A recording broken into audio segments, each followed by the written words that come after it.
Chapter 367. Her voice was special. There was a woman's sweetness, but there was also a man's clarity. It was hard to tell if it was a vigorous male voice or a low and soft female voice. But it wasn't unpleasant. Instead, it gave people a strange sense of comfort. She was also tall, standing tall, almost as tall as Li Yunxin. Li Yunxin was slightly stunned. Then he realized that on that night, the night when he fought with the ninth young master who possessed hatred in the city of Wei, hatred mentioned that he had a third sister. Third sister Chao Feng. A thought flashed through Li Yunxin's mind, and she immediately relaxed her brows. Then he blinked, a slightly surprised, shy and kind smile appeared on his face. Ah, third sister? I just heard recently that third sister's fief is at Demon Cliff, and she calls herself Demon Lord. Li Yunxin walked 2 steps to the side of the woman and smiled affectionately, but I never thought third sister was so beautiful. Compared with third sister, those fairies in Daotong Kenzo are all evil beasts. Hearing his words, the woman pursed her lips and smiled. Half of her fair face was hidden under the fluffy fur collar. Then she looked at Li Yunxin with a reproachful expression. You little guy, you have a sweet mouth. As she said this, she raised her hand from under the cloak and stretched out a slender finger. She poked Li Yunxin's forehead. It was like an elder sister poking her younger brother's forehead and asking Li Yunxin to raise his head slightly. But Li Yunxin was a great demon in the real state. Although he looked friendly when facing another great fiendish demon, he was extremely wary on the inside. But under such circumstances, he was poked by this woman's finger. He had wanted to dodge. But just as he was about to dodge, a fleeting feeling of powerlessness suddenly struck him. For example, the people under the snow-capped mountains were powerless against the rolling avalanche, or the people in the raging sea were powerless against the raging tide. At that moment, the feeling of powerlessness stunned him for a moment. So it was really hit. This was pressure. It was even more powerful than when he first met Shinryu. This was the second time he had experienced this feeling in the past few days. The first time was when that Kenzo's profound realm cultivator appeared in Little Rock City. The second time was now. His eyes widened slightly and he was stunned for a moment. Then the woman grabbed his hand and smiled. What are you waiting for? Come with me to see your second brother. After saying that, she pulled Li Yunxin away, just like an elder sister from an ordinary family meeting her younger brother whom she had not seen for a long time. Li Yunxin could only heave a sigh of relief and follow her. His third sister Chao Feng was actually this strong? But no matter what he was thinking, this woman looked easygoing and gentle. On the way to the hall, he held Li Yunxin's hand and asked her some questions casually. Li Yunxin felt that it was ridiculous after hearing it at this time and place. How did ninth brother spend his time at the Wei River? She turned to look at Li Yunxin with a smile as they walked. Did you read some books? Although you and I are big demons, we still need to understand the principles. If we are like those ordinary demon kings who are muddle-headed, we can't be a role model for all demons in the world. Li Yunxin was stunned for a moment before he said, Yes, I will remember. The woman smiled again. Look at you. What's wrong? Are you scared and panicking? I heard a few days ago that you were chased by Daotong and Kenzo, and I was also panicking. My poor little brother was besieged by a group of stinky Taoists. I don't know how much he suffered. I thought every day, God bless me, don't let anything bad happen to my little brother in the hands of those people. Now that I see you in this state, safe and sound, I can finally relax. Li Yunxin opened his mouth but could only say, Thank you for your concern, third sister. Thank you for your concern. He was usually the best at putting on this kind of hypocritical expression. But now this woman, if she was also pretending, her martial arts were not inferior to his. What was she thinking? What did she want to do? Countless thoughts flashed through Li Yunxin's mind. While thinking, he carefully listened to the woman's words, hoping to catch some useful details. But when they walked to the door of Hatred's room, they didn't catch anything useful. The woman didn't stop. She reached out and opened the door, and then saw Hatred in the room. In this splendid palace, every room was strangely large. And Hatred was at the end of the room, behind the table, hands behind his back, thinking about the map on the table. When he heard the sound, he raised his head. He was a little surprised at first, then said loudly, You're here. While saying, he strode to the door. Li Yunxin saw his expression. There was no surprise or enthusiasm, only anxiety and eagerness. This seemed to mean Hatred and his third sister, Chao Feng, had met each other before. Not only had they met, but they also had frequent contact. Hence, now that they met again, he wasn't as surprised as Li Yunxin. Instead, he went straight to the point and directly talked about the matter. I don't understand the recent layout of Xianmen. I was just waiting for you to come and see. Why did it take so long? Hatred's words had some kind of friendly reproach without any pretense. The woman also led Li Yunxin into the door and let go of his hand. Then she turned around and closed the door. Like a secular person, she closed the door herself without using any demonic power. Then she turned around and untied the belt of her cloak. There was a little trouble in the Pitfall Mountain, so it took a few days. She took off the cloak and handed it to Li Yunxin. Then she stepped forward and welcomed Hatred. The two hugged without hesitation and patted each other's back heavily. After they separated, the woman said again, "But fortunately it was done. What's the situation here?" Off to the side, Li Yunxin was already slightly stunned. The woman took off the cloak and he glanced at it.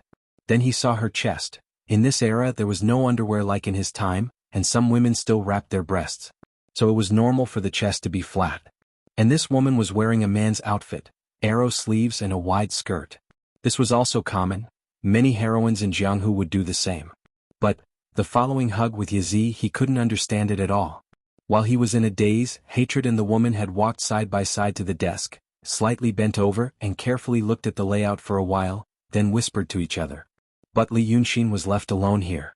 In these 10 days it was the first time he entered Hatred's study. In fact, he wanted to talk to the 9th young master at night. The 9th young master attached himself to Hatred's body, and only appeared at night. And Li Yunxin also used these 10 days to figure out the rules of the demon servants' shifts in the hall. In fact, he could walk freely in this hall, as long as he didn't go out. However, Hatred seemed to want to prevent the 9th young master from doing anything unexpected. Every night, he locked himself in the room and set up a prohibition. Even if Li Yunxin wanted to find him, he couldn't find him. He originally planned to break the prohibition of hatred in the next 1 or 2 days, but unfortunately he encountered this thing today. He was stunned for a while looking around. He found a wide chair and put the woman's thick cloak on it. Then he thought for a while and walked a few steps in the room. With his hands behind his back, he pretended to look at the paintings hanging on the wall. But those paintings were not treasures. They were just decorated with gold and silver, and could be regarded as shiny objects. After a quarter of an hour, the woman talked with Hatred for a while, and then looked up at Li Yunxin. Then she said to Hatred, "Ask 9th brother to come and see. Didn't you say he was very smart? When I saw him just now, I also felt he was smart." Hatred thought for a while and nodded. Then he raised his voice to Li Yunxin, "9th brother, come here. Since your big brother has come and said something, come and see. Second brother didn't ask you these things before, because he was waiting for your big brother to make a decision." Li Yunxin turned around. A serious look of surprise was written on his face. "Big brother?" He looked at Hatred and then at the woman, only to see the woman winking mischievously and saying with a smile, "What, 9th brother, do you still think I'm your third sisters?" Hatred also laughed. "Your big brother likes to play tricks on people. But he is born like this. If you want to know why, you should ask Dragon Lord." Li Yunxin was stunned for a while and then said, "So it's big brother." He blinked and stared at him as he walked over. "Big brother, forgive me for saying the wrong thing. You said I'm pretty and I like it. Forgive what?" "This." Long Da Chionyo said with a smile, "You know your third sister calls herself the evil lord. Do you know what I call myself?" He looked like a beautiful woman and his voice was also like a woman's. His mannerisms were even more like a woman's. But now he called himself Big Brother, which made Li Yunxin feel very awkward. But he hid this strange feeling in his heart and only let out a sigh. 9th brother, you still don't know. In front of others you should call me Young Dragon Lord. Among my brothers and sisters they call me Zither Lady. My name in the secular world is Bailey Qingxin. 9th brother and I are also fated to have the word XN in our names." He tilted his head and looked at Li Yunxin, "But the name Chionyo sounds stupid and I don't like it. I'm going to get angry if you call me like this." "Yes, Zither Lady." Li Yunxin took a deep breath and smiled. 9th brother understands." "That's good." Long Da pointed at the map. "Your second brother told me that you are much smarter than my good-for-nothing little white.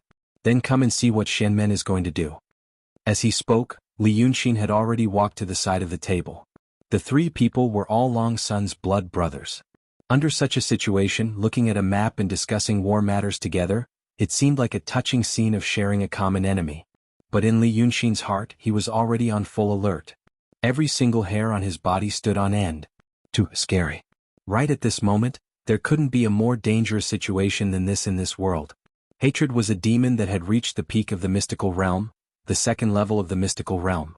This kind of cultivation was rare in the world. Even in Daotong and Kenzo, there were only a handful of them. And Long de Chionyo was at the peak of the mystical realm, the mystical realm. In the orthodoxies and sword sects, such a cultivation wasn't even enough to be counted on one hand. He was the first mystical realm peak that Li Yunxin had seen with his own eyes. One more step and he would be in the Grand Supreme Realm.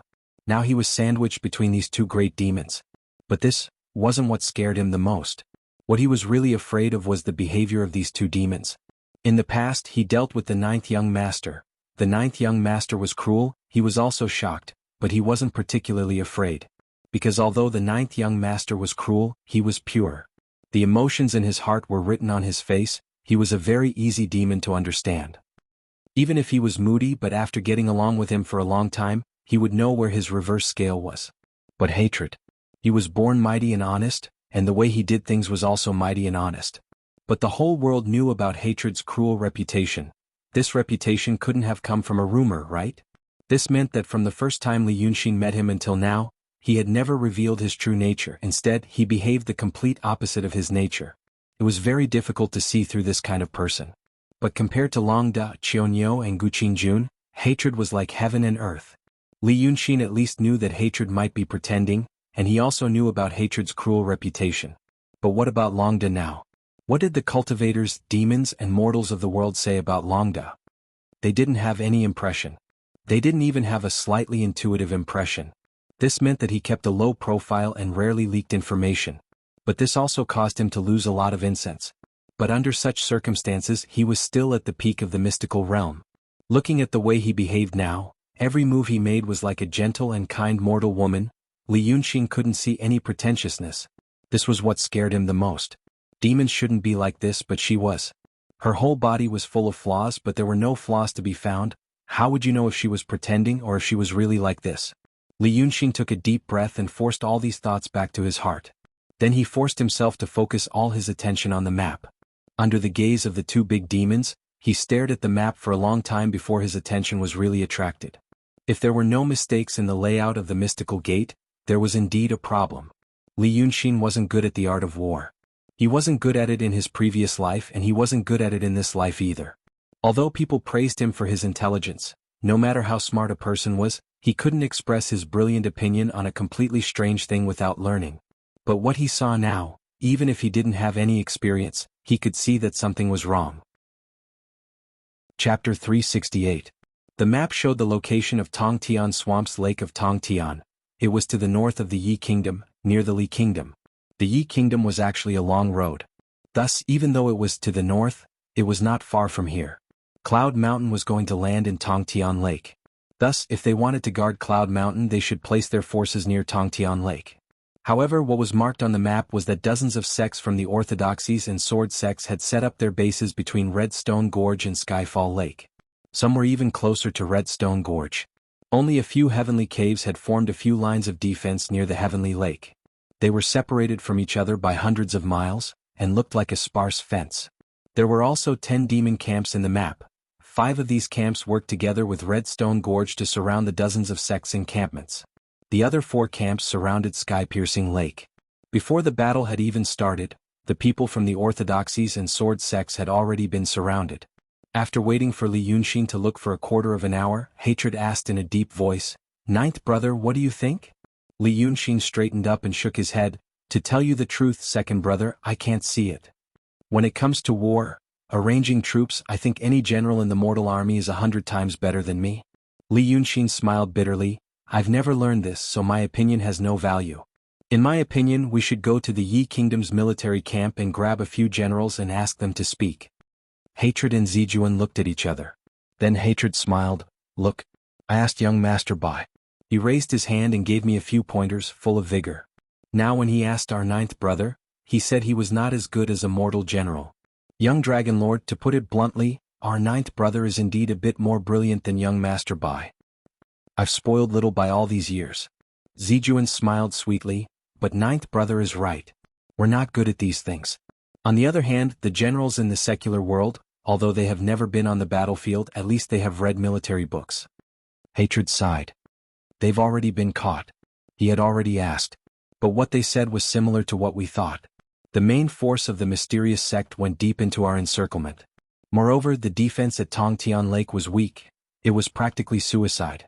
According to the general's words, perhaps the person who set this up had never been to war before. Or you want to die. But you also know that the secular dynasty is also a part of the Shenmen sect. How could there be no one among them who knows how to arrange troops? As far as I know, there are many cultivators in the Grotto Heaven sects who used to serve in the army and then came out into the world. Furthermore, a few of them have experienced the Qin kingdom's destruction of Yi. They truly understand military matters. So, it doesn't make sense. Hatred shook his head. This is difficult. Li Yunxin thought about it and hesitated for a moment before he spoke. However, his voice was low and he spoke slowly. Second brother, what do you think about the matter I mentioned earlier? Hatred looked at Li Yunxin and then at Qin Jun. This matter, the young dragon master has to decide. Then he repeated what Li Yunxin had said, sacrificing the demon kings, fighting a decisive battle, and so on. Hearing this, Qin Jun's eyes widened slightly. She looked like a surprised girl. Ninth brother, you can't do this. She looked at Li Yunxin. We are dragons. What are dragons? They are the royal family of the demons. She stretched out her slender finger and pointed at the topographic map. She looked at Li Yunxin. No matter how the dragon master sees us or what she will do to us, she is still the common master of all the demons in the world. Since she is the common master, she has the responsibility to protect the demons in the world. Why did the demon kings on the map come to Yi Kingdom? He's here to help us fight this battle. If the battle is fierce and they die in battle, then so be it. But if we deliberately send them to die, is this what the dragons would do? Qin Jun sighed slightly. I know you used to be a human. But now that you are dragons, don't have the same thoughts as before. Your second brother sent me a letter a few days ago saying, you are worried that we will swallow you up? She suddenly said a bunch of righteous words, like a decent mortal gentleman. Li Yunxin was stunned for a long time. What was she doing? When she said the last sentence, Li Yunxin was even more shocked. He didn't know what to think. So he was stunned for a while. Seeing his expression, Qin Jun. She also paused and stared at him. In her eyes, there seemed to be helplessness, regret, heartache, and other emotions intertwined. It was as if she was really pitying a little brother who was letting his imagination run wild. Then, she walked in front of Li Yunxin, tilted her head and looked at him with a smile. Come tell me. What are you thinking in your heart, child? Why would you have such a terrifying thought? Then she poked Li Yunxin's chest with her hand and said, I know you killed my ninth brother, but it's nothing. Your second brother must have told you that ninth brother isn't dead at all. Dragons cannot be killed.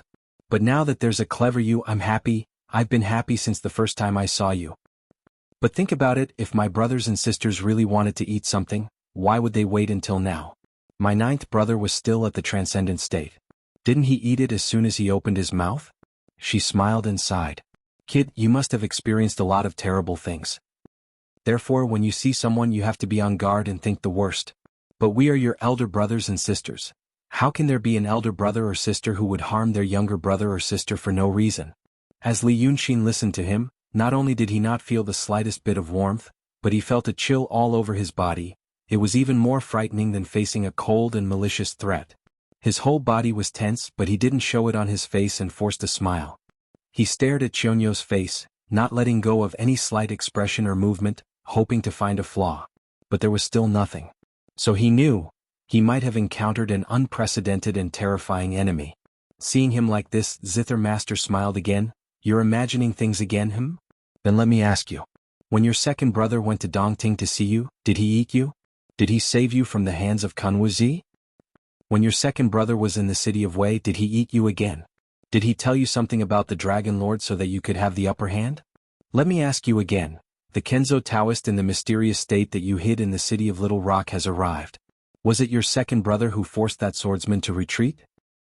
He sighed softly. Your second brother has done so much for you, but you still suspect that your brothers and sisters are going to eat you? Is that reasonable? Li Yunxin took a deep breath. It's my fault. Zither Master shook her head. It's not your fault. It's the world's fault. Those heartless cultivators and those stupid demons have made this great world into such a mess. But the world is bad, but our hearts must be good. She lowered her head slightly, looking into the eyes of Li Yunxin, who also lowered his head. You must remember this, no matter what you do or what means you use. Even if you use bad means, even if you have no other choice, you must have good thoughts in your heart. You must know that what you do is to make the world better, not worse. We are all living in this world. When the world is good, we will be good. Ninth brother, do you understand? I understand. Li Yunxin calmed his breath and adjusted his heartbeat. He wanted to make himself look calm and sincere, but also a little reluctant. But I still need some time to think about it. Zither Master should know, I have experienced many dangerous things in the past. If I want to be like Zither Master, peaceful, I still need some time. I know. Zither Master gently patted his shoulder. Think about it slowly, don't be afraid. Hatred had a smile on his face from beginning to end, watching the two talk. He did not express any opinion. Then a thought jumped out of Li Yunxin's mind. This was a thought he had pondered for many days, but he felt that it was not the right time to bring it up. He had been looking for an opportunity, but now he suddenly realized, the opportunity had come. So he raised his head and looked at Qianyo. Zither Master. In fact, I have an idea about the situation of the Shenmen battle formation. But I didn't dare to say it before, because, as Zither Master said, I was wrong and always mistook brother and sister's good intentions for evil intentions. I always thought that if I said it, would second brother think that I had other plans? Would he be even more suspicious of me? Li Yunxin slowly and calmly said, but, after listening to Zither Master's words, although I may not fully believe it. But since Zither Master revealed her true feelings to me, then, I might as well take the risk and bring it up. If the kinship of those brothers and sisters that Zither Monarch mentioned is real, I'm sure they'll agree to let me do this, to help our dragon clan. He could not see through Zither Master's plan. But since he could not see through it, he might as well beat her at her own game. Sure enough, after he said this, Hatred and Qianyo looked at each other. Then Zither Master smiled and looked at him. Ninth brother said so much, what do you want to do? Li Yunxin straightened his body, took a deep breath and pointed at the map. We do not understand the Daotong Kenzo's tactics, personnel and goals. Instead of staring at the map and guessing, it is better for me to personally go to the Shenmen battle formation and find out the truth. Hearing his words, the two profound realm great demons were slightly surprised. Then Hatred frowned. You? Go to the Shenmen battle formation? They are about to capture you. That is because they did not talk to me. Li Yunxin smiled coldly. Both sides did not communicate properly, and that is because Daotong and Kenzo do not think that I am qualified to sit down and talk. But now it is different. The demons besieged Cloudy Mountain, they cannot be careless. I will rely on the power of the demons and dragons battle formation to talk to them so they cannot kill me like a normal demon king. Zither Master seemed to be interested in his proposal. She closed her eyes and thought for a while, then opened them again. Ninth brother, how do you want to talk? Just say, I want all of you to die.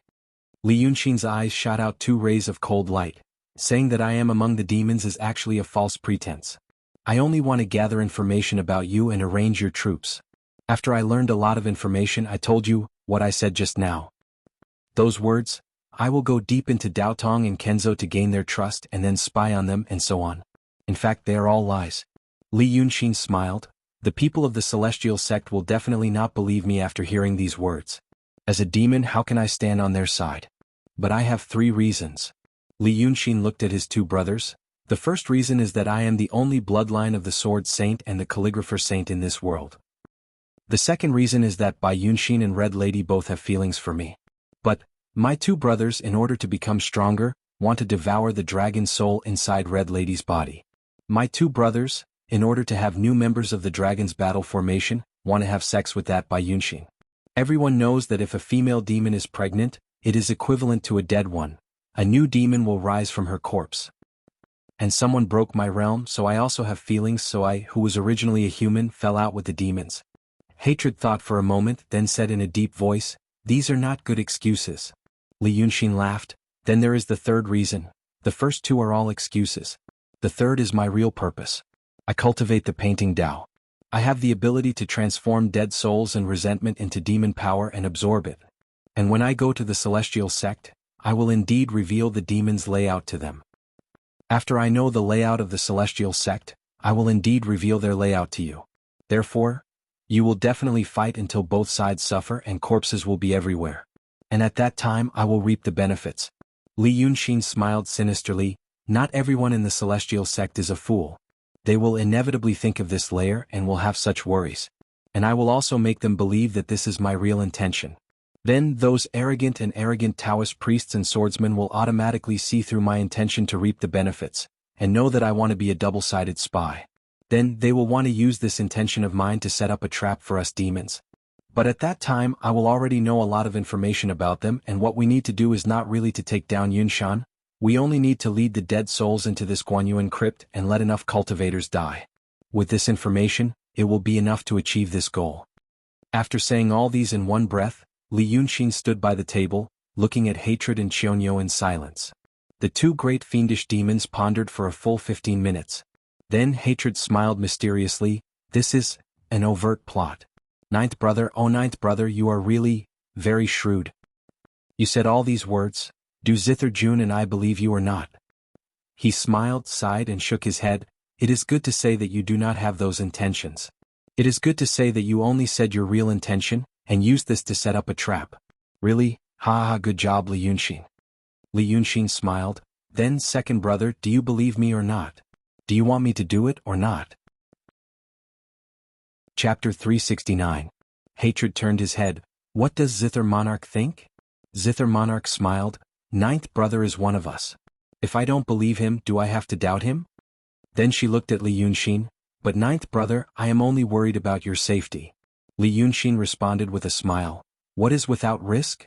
Now that I am staying in this hall, doing nothing and letting us guess in confusion, when the battle comes, will it not be dangerous? He paused and stopped smiling. Looking at Zither Monarch's eyes that were prettier than ordinary women, he said sincerely, on the battlefield, Zither Monarch and second brother are 100 times better than me. Even a mortal general would be 100 times better than me in a military tent.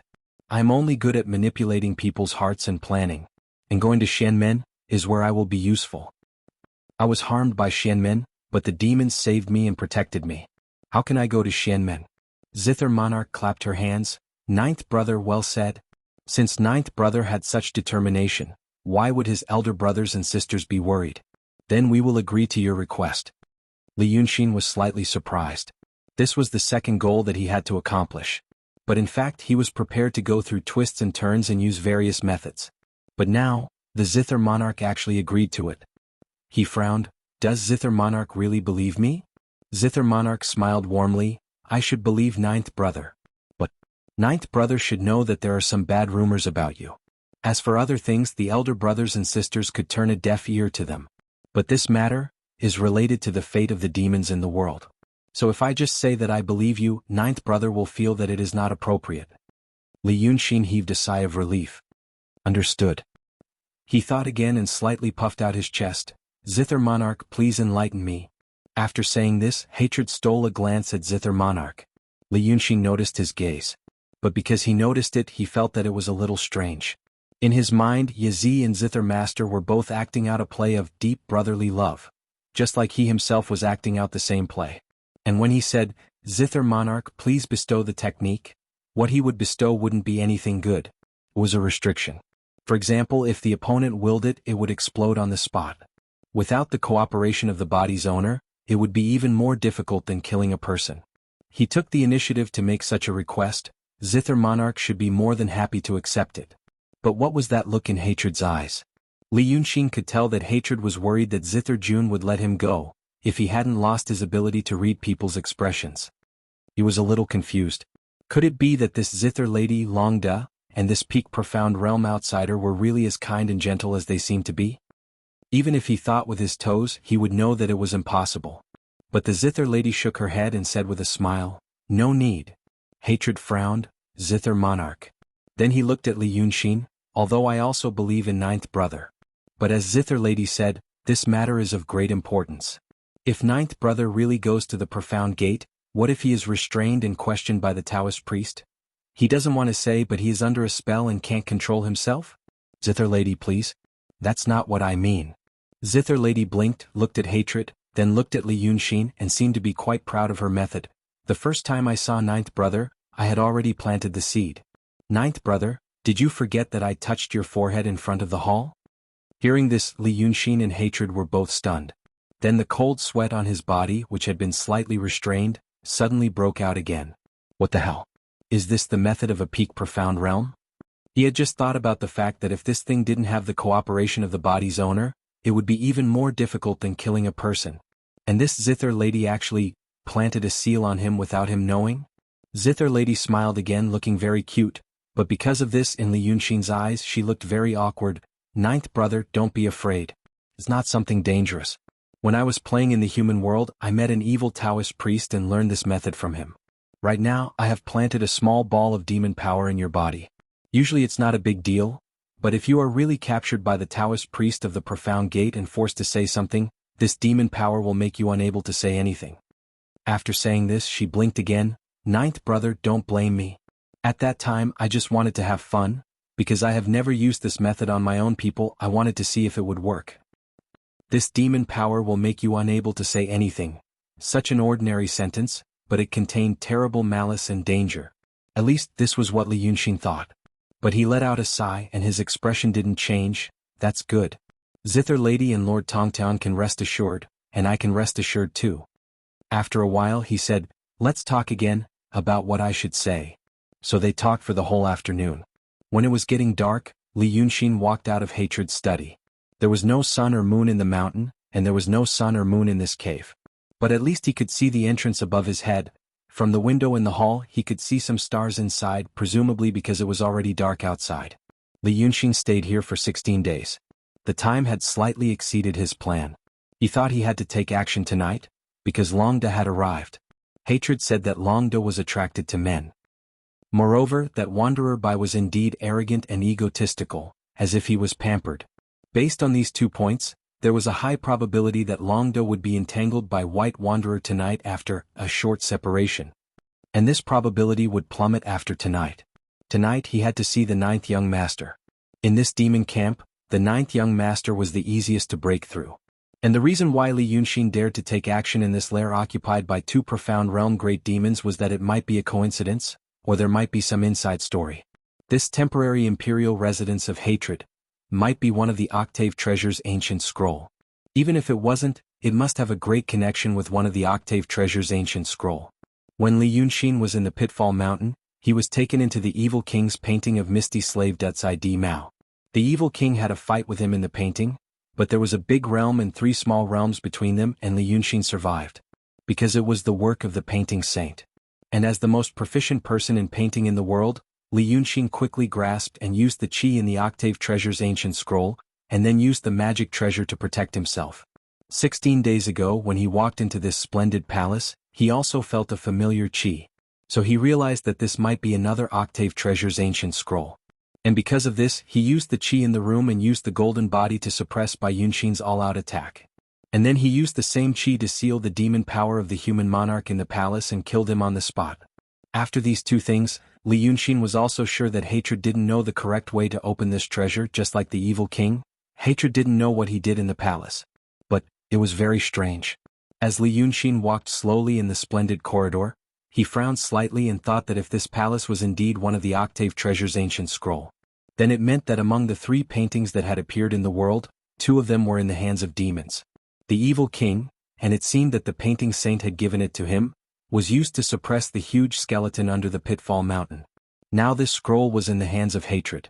The relationship between the art saint and the fiendish demons was truly deep.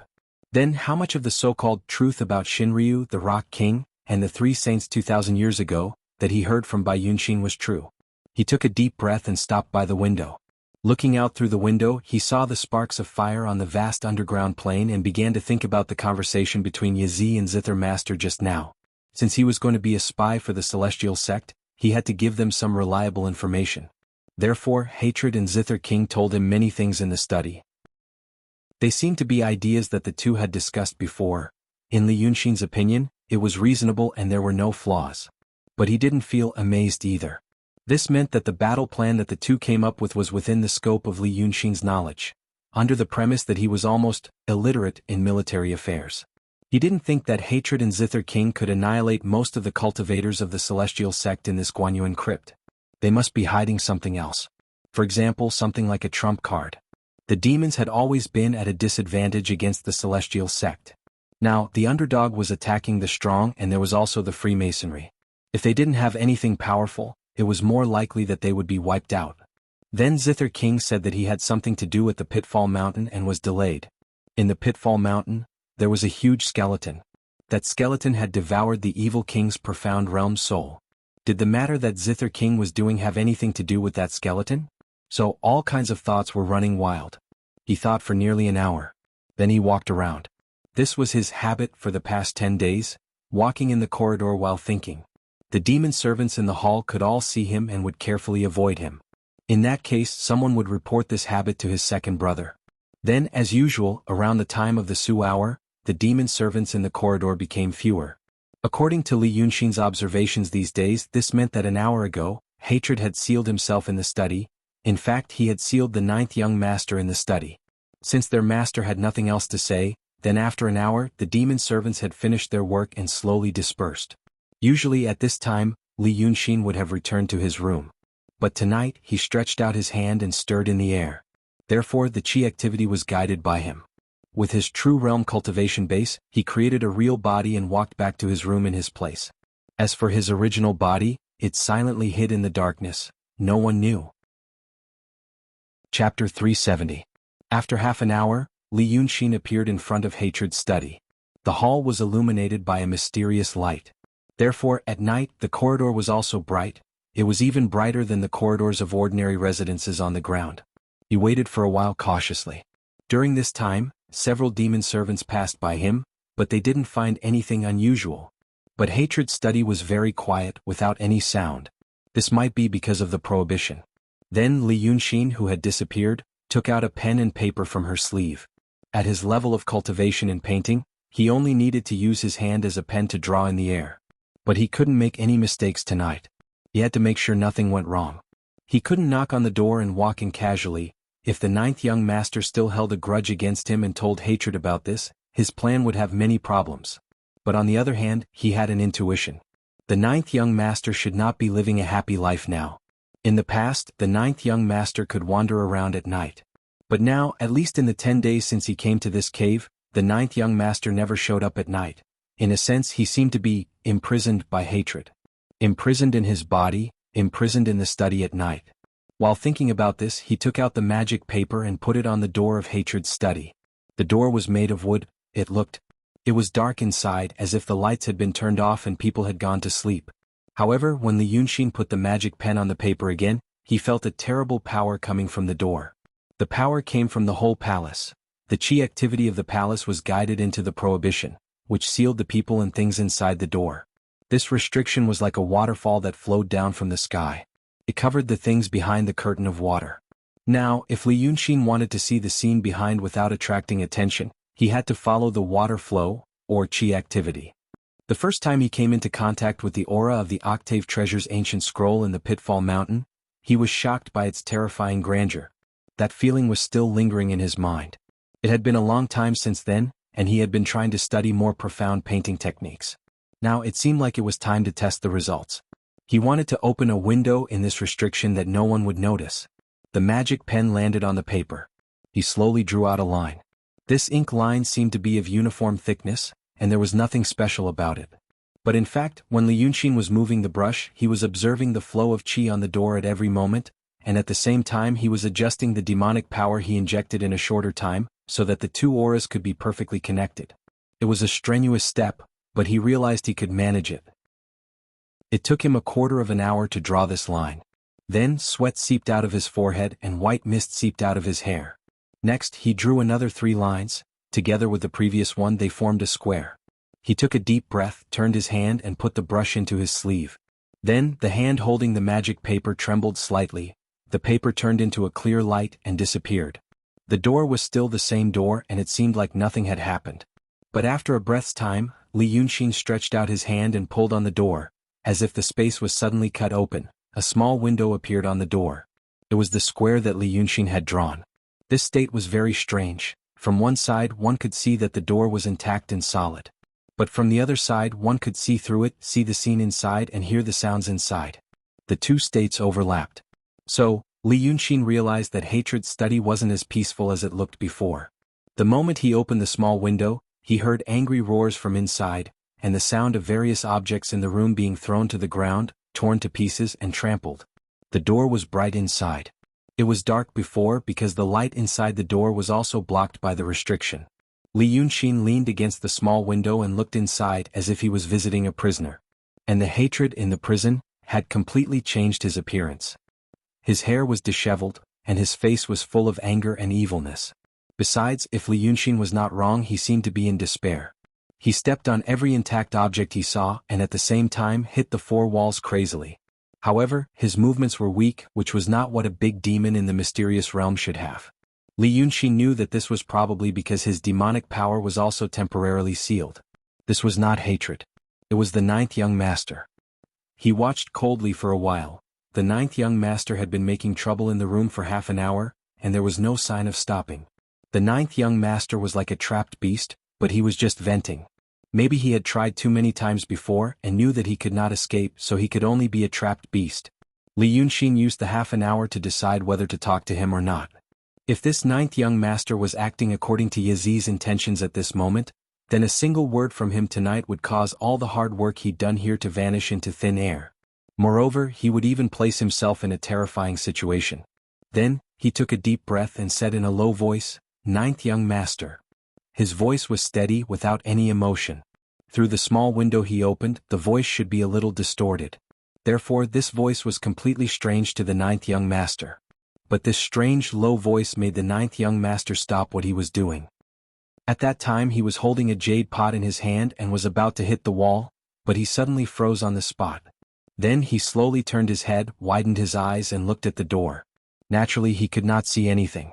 Then he threw the jade pot away, tilted his face, squinted his eyes and walked slowly to the door. His bare feet landed lightly as if he was afraid that if he stepped too hard, he would scare away the speaker or miss the next sentence. Li Yunxin looked at him in silence. When he was about to reach the door, he said, "It's me." Because of this sentence, the ninth young master suddenly threw himself on the door, looking around, touching and sniffing like a beast, as if he was looking for the person outside. He was also breathing heavily and angrily. After half an incense stick's time, he finally squeezed out a hoarse voice from his throat. "Who is it? Oh, let me out." Li Yunxin frowned slightly. The ninth young master did not look right. He used to be a little cruel and kind, but he was not stupid. But now he seemed to be a little slow. His mind was slow, his consciousness was numb, and his instinct and indulgence had squeezed out some rational emotions, as if he was really a violent beast or a demon with low cultivation. He kept silent for a while, observing. The ninth young master seemed to be anxious. He stared at the door, searching, and said, "You talk. You talk. Who are you? Big brother? Third sister? Panchong? No, you are. One name after another came out of his mouth. Li Yunxin knew some of them, but he did not know some of them. But the ninth young master seemed to know that it could not be these people, so he spoke very fast.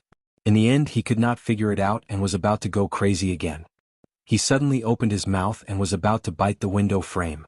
At this time Li Yunxin said, "It's me." The ninth young master stopped again.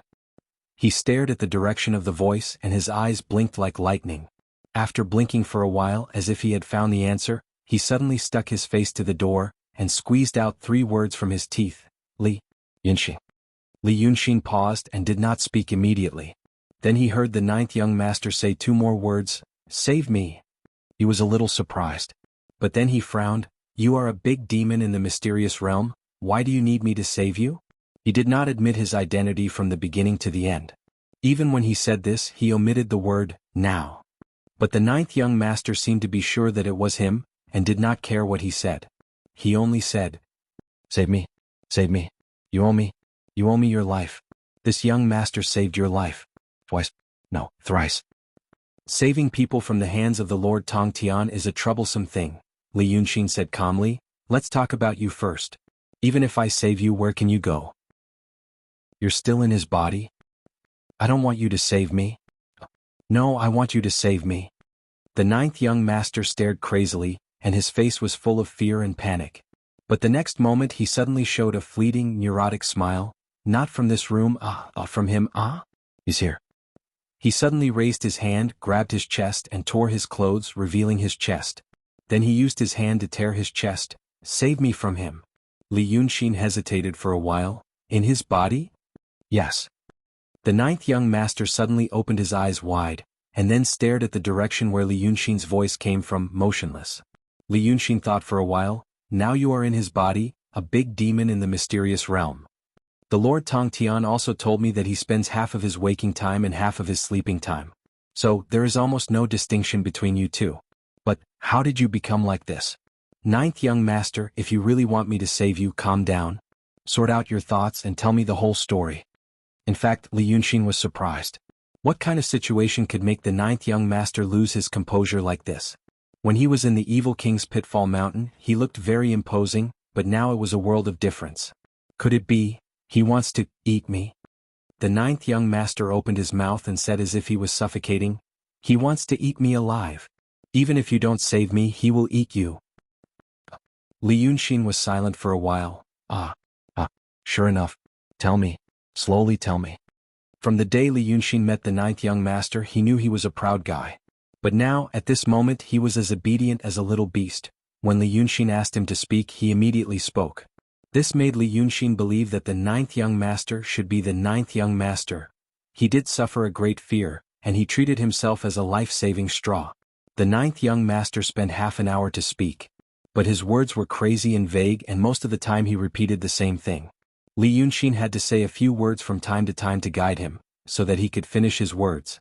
But even so, Li Yunxin had a rough idea. Then, he felt lucky that he made this decision tonight, and took the risk to meet the ninth young master. According to what Qi said, he was going to die. This death was a real death. After being killed by Li Yunxin, Qi dragon soul possessed the body of the nearest dragon's son, Hatred. Hatred had told Li Yunxin that the dragon soul was immortal. When a dragon's son died, the dragon soul would gather in the body of the closest one. Hatred had also told Li Yunxin that the more dragon souls a dragon's son possessed, the shorter the time they would be awake. It was said that Xiongyo was only awake for a quarter of a day, and Hatred was only awake during the day. At night, his body would be used by Qi. In fact, he had become two different people. Until a while ago, the ninth young master found that he started to become slow. The slow feeling did not appear suddenly. In fact, it started from the day he possessed Hatred's body. But the symptoms were so mild that he thought he had not adapted to this new body. And Hatred did not restrict any of the ninth young master's actions, which led him to think. This was the brotherly bond of going through thick and thin together. Then a dozen days ago, the ninth young master had a bad feeling. He started to be like an old human who often forgot what he was going to do. He started to daydream and recall the past for a long time. At first, he didn't like to walk around and only liked to stay in this hall. Then one day he suddenly felt a sense of foreboding. He realized that he had been staying in this room for many nights. So he tried to walk out. But then he found that he was sealed. Hatred's body was assimilating his soul. Hatred's will was devouring his will. The ninth young master did not know if Hatred had known about this, or if he had found it out slowly. Or perhaps he'd fallen for some sort of formation or scheme of the Yazi. Hatred had been a mysterious realm demon for 2,000 years. It was too easy for him to deal with a transcendent realm Qi. So you have to save me? The ninth young master stared at the door as if he could see Li Yunxin through the door. Don't you know? Hatred caught Red Lady, and said that Red Lady also has a dragon soul in her body. That little fishy. Why didn't he swallow her? The ninth young master shook his head nervously as if he was about to go crazy, because he wants to transform me first, to activate me. Think about it. Li Yunxin, think about the feeling of being swallowed slowly in someone's body. When Hatred transforms me, he will swallow you. When he transforms you, and swallows all his brothers and sisters, and becomes strong enough, then he will swallow the dragon soul in that little fishy. So, you have to save me. The ninth young master repeated again, if you save me, I will tell you why they want to compete with Mysterious Gate. Li Yunxin pondered for a long time and shook his head slightly. I can't save you. It's very difficult. Hatred is in the advanced mysterious realm. It won't be more difficult for him to kill me than killing an ant. The ninth young master suddenly sneered, and his voice was gloomy and slippery, like a poisonous snake wriggling in stagnant water. You just don't want to.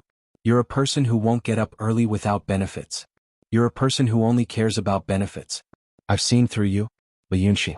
Fine, since you want benefits, I'll tell you. He paused for a moment, then continued to sneer like a madman. When this young master first met you, you were nothing but an ant-like mortal. This young master didn't crush you to death.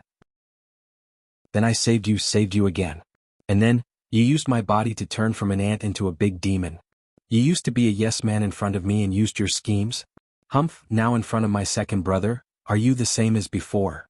You said you wanted to kill me because you didn't want to live happily. Are you happy now? The ninth young master gritted his teeth. I know you, your ambition will never be satisfied. I'm sure you don't want to live by my second brother's side in fear. You and I are also doomed. He suddenly pounded the door, turned around, picked up a few things from the ground and smashed them all. Then he jumped back to the door. Then I'll fulfill your wish again. Let me tell you, Li Yunxin. They want to compete with Mysterious Gate just for one thing. That thing is on Mount Yinshan. If you get that thing, you can become the master of all the demons in the world. Shinryu used to become a peerless demon because of that thing. Now my second brother also wants it. Li Yunxin listened to him, but his face didn't change at all. He was silent for a while and then said, You've told me about it. The ninth young master. What else can you give me? The ninth young master just stared at him. After a while, as if she was struck by inspiration, she suddenly blurted out, Don't ask me what I can give you, ask yourself what you want. This made Li Yunxin silent again. Finally, after the time it took for half an incense stick to burn, he sighed, How do I save you? Kill my second brother. The ninth young master said, gritting his teeth. Li Yunxin acted like he heard a joke. Me? Kill him? You have a way. The ninth young master said gloomily, I don't know about others but you. I know you have a way. Don't you want to kill him? If you don't want to kill him, why are you following him? Li Yunxin raised his eyebrows. But the ninth young master couldn't see it. He only heard Li Yunxin ask in a low voice, How can I save you if I kill him? Hearing this, the ninth young master's voice was full of suppressed ecstasy. Of course you can. Not only of course you can. Among all the demons in the world, only you can save him. The ninth young master stared at the door, because you are the only one. Not only a true state but also a cultivator and also a demon with dragons. Chapter 371. At this time, Li Yunxin had talked with the ninth young master for quite a long time. It was time for him to leave. This place was not suitable for him to stay for long. Who knew if the demons here had some unknown methods that he didn't know, or maybe he would be found out. But he hesitated for a while and still said, Tell me more details. The ninth young master immediately said, You are already in the true state. Have you practiced the method of transforming the soul into the real body? Yes. Then there is only one way. The ninth young master leaned against the door and lowered his voice. As if he was afraid that someone would hear him. You killed hatred. Then you are the closest to him. His soul will be attached to your body. My soul will also be attached to your body. Then you will separate your real body. I have a secret technique here that can allow you to split your divine soul into your true body. When you learn this secret method, it won't be your own soul that will be separated, but me. Then I will use the secret method to refine myself. I will become an independent person, but my life will be controlled by you. You will lose nothing except some cultivation and spiritual power. Hearing this, Li Yunxin frowned and pondered for a while. Then he said, I am the dragon soul undying. I killed hatred and I was the closest to him, so it is possible that your soul will come to my body. You said to separate your real body, it sounds possible. He thought for a while and said calmly, But I don't think it is right. The ninth young master, you can attach to hatred's body because he is free, except for Qi when everyone else is free, so you are not awake all the time. But I am not delirious. You came to my body. Will you possess me or will you take over my body? He thought for a while and sighed, Plus, you are a demon who doesn't practice magic. But now you suddenly tell me you have a secret method. Where did you get this secret method? From him, I naturally learned some of the things that he knew. The ninth young master held on to the door as if he was afraid that Li Yunxin would suddenly turn around and leave. He's wearing me down and I'm wearing him down too. It's just that he's the owner of this body, so I can't turn the tables on him. But even so, I still peeped into some of his memories and learned some of his techniques. Li Yunxin, why are you worried about being possessed? Aren't you worried about dying? He didn't stop talking. My older brothers and sisters will make a move on you sooner or later. At that time, will you obediently stretch out your neck to be chopped off, or do you want to live? If you want to live, you only have two choices. The first is to run away. But now that you've escaped, they won't rest until they complete the dragon soul. They'll continue to hunt you down. Can you escape for the rest of your life? With the dragon soul around, you can't even fake your death. Or you killed them. But at that time, the thing you are worried about will still happen. It's just a matter of time. Now, with my method, you can gain the upper hand. Although I'm begging you, if you think about it carefully, is it really me begging you? We both benefit from it. You have no choice but to do it. Li Yunxin was silent for a while outside the door. Suddenly he said, "You speak more fluently now." The ninth young master snorted, "It's just nightfall. I'll feel better when it's nightfall.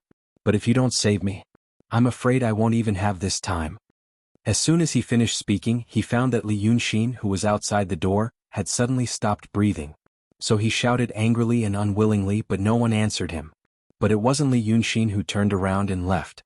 Instead, someone came. It was Wanderer Bai. Li Yunxin thought that Wanderer Bai would have a good time with Zither Lady tonight. But he didn't expect to see him at this moment. He had tidied himself up, but there was anger on his face. He didn't know where this anger came from and where it was going. But he could tell that it wasn't because of anything else but because of love. So Li Yunxin restrained his breath and stood quietly by the door, waiting for Wanderer Bai to come over. He hid his body, he hid himself in the flow of energy in the palace. It was almost impossible for Wanderer Bai to use any magical power to spy on him. But Wanderer Bai stopped in front of Hatred's study. Li Yunxin naturally didn't know what happened between Hatred and Wanderer Bai on the first day he came to this palace. So he didn't expect that Wanderer Bai would knock on Hatred's door instead of accompanying his Zither Lady on a night like this. Therefore he was slightly stunned. He thought that Wanderer Bai might be Zither Lady's message to his second brother. He knocked on the door, shouted, and found that no one answered, so he gave up. But he didn't expect. Wanderer Bai reached out to push the door. Of course he couldn't. He was already in a bad mood and now he was even angrier. He frowned, "Lord Tongtian, I have something to say to you." But the Lord Tongtian he was looking for wasn't in the room at the moment. But the ninth young master was in the room. The ninth young master shouldn't be able to hear the conversation outside the door, but Li Yunxin opened a window.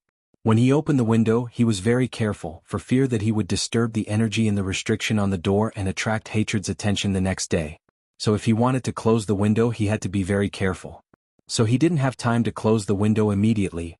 The ninth young master heard Wanderer Bai's words. Li Yunxin was silent and held his breath. His heart was in his throat. At this moment, the corridor was quiet and bright, but Li Yunxin felt the atmosphere was extremely tense, until, after one breath, the ninth young master opened his mouth. "Do you promise me or not?" Li Yunxin looked at Wanderer Bai. This sentence was clearly said by Hatred's voice. But Wanderer Bai was slightly stunned, not knowing what this sentence meant. But the ninth young master wasn't asking him, but Li Yunxin. Li Yunxin didn't say anything. He silently pinched his fingers to make a gesture. He had hoped that the ninth young master would help him to deceive Wanderer Bai and ask him to go back as soon as possible so that they could continue the conversation. However, the ninth young master seemed to have lost his pride and sharpness after being tortured by the feeling of being digested alive. So he stubbornly and desperately wanted Li Yunxin to give him a promise. Just a promise was enough. So Li Yunxin began to try to close the window at the risk of disturbing the energy or being noticed by Wanderer Bai. At this moment, Wanderer Bai frowned. What did the Lord Tongtian say? His voice passed through the window so the ninth young master could hear it. And because he could hear it, he could feel it. As the window was closed, the final sound of the sentence became distorted and weakened. He realized what Li Yunxin was doing. So he finally shouted, "Li Yunxin, help me out." Wanderer Bai took a step back and a brilliant green light burst out from his body. Chapter 372. The aura of the demon at the peak of the true realm suddenly spread out. Thus, the palace lanterns on the roof of the corridor and the bonsai ornaments by the window were instantly shaken and fell to the ground. However, the moment the shattering sound was heard, an invisible barrier quickly extended and covered all the sounds. Then Li Yunxin showed up in the corridor. Closing the window or creating a barrier that blocked any sound and spiritual power fluctuations was not a difficult task for him. But if he did both at the same time, he couldn't hide himself perfectly anymore. Seeing him, Wanderer Bai sneered, "Good Li Yunxin, I knew you were up to no good, but now you've given yourself away. Why are you hiding here? Are you going to assassinate the Lord Tongtian?" Li Yunxin stared at him without saying a word, but his hands didn't stop. His fingers were stirring slightly in an imperceptible way. He was stirring the qi in this space to completely close the window he had drawn. If he hadn't killed the human monarch in front of so many demon kings that day, Wanderer Bai, who was also at the peak of the true realm, would probably have rushed over and killed him. But because he still remembered Li Yunxin's appearance in the hall that day, Wanderer Bai didn't dare to fly over. He shouted and saw that Li Yunxin didn't say a word and just looked at him with his hands clasped behind his back. Therefore he immediately had a bad premonition. He stopped and withdrew some of the aura he had forced out. He tilted his head slightly and said suspiciously, "No. You don't dare to assassinate the Lord Tong Tian, that's courting death. Then what are you doing here? What's going on inside?" After saying this he turned his head and looked inside the door, shouting, "Lord Tongdan, are you okay?" He still needed 15 minutes. Li Yunxin had to close the door and the thing he had opened and erase the traces. Now that Wanderer White had discovered him, he had many excuses he could come up with later. Even if the Lord Tong Tian and the Zither Master did not fully believe him, they could still use the situation to temporarily brush him off. But if the traces he left behind were discovered, and if the Lord Tong Tian knew that he could actually control the restrictive qi in this hall, no excuse would be able to protect him. That day when he used the golden light deity to seal the Rinjuan's demonic power, the Lord Tong Tian did not notice. This meant that Lord Tong Tian did not know much about the qi movement in the hall. Just like the owner of a house, he knew how to lock and unlock the door of the house. But he did not know the mechanism of the lock or how it was made. Thus, hatred was able to activate the restriction. But Li Yunxin, who practiced painting, was a locksmith. He could open the lock and break the restriction, and he also knew the back door of the house that even the owner did not know about. If the traces today were not erased, tomorrow hatred would find that the lock on the door had been pried open. Who would allow a person who could lock himself in at any time to stay in his house? Wanderer White asked these two questions and found that Li Yunxin was still staring at him motionlessly. He made up his mind and was about to pounce on Meng Qi, but he just wanted to find out the truth. And Wanderer White didn't seem to know that hatred was possessed by the ninth young master. He even came to find hatred at night. It seemed that he also didn't know that hatred would sleep at night. This was very strange. Wanderer White was the gigolo of the Zither Master. Logically speaking, he should know the habits of the Zither Master very well. It had been 2,000 years. So if he knew that the Zither Master would sleep longer, there was no reason for him not to know that hatred was in a similar situation. But now, could it be that this guy didn't know at all? This thought flashed across Li Yunxin's mind. His heart skipped a beat and he immediately said, "Go back." Wanderer White was stunned again. What? Li Yunxin dared to say these 3 words to him after his plan was exposed. And he seemed to be in the right, as if he was the one who was caught instead of Meng Qi.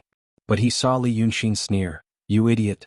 You can't accomplish anything, but you're good at spoiling things. You ruined the Zither Master's plan. Do you think he won't kill you?" Wanderer White frowned. "Li Yunxin, what the hell are you doing? Use your brain to think about it." Li Yunxin stared at him sternly and said slowly, "You said that I can't assassinate hatred and I'm not his match. Then why don't you think about what I'm doing here? In this hall, who else can kill hatred?" He shouted the last sentence in a low voice.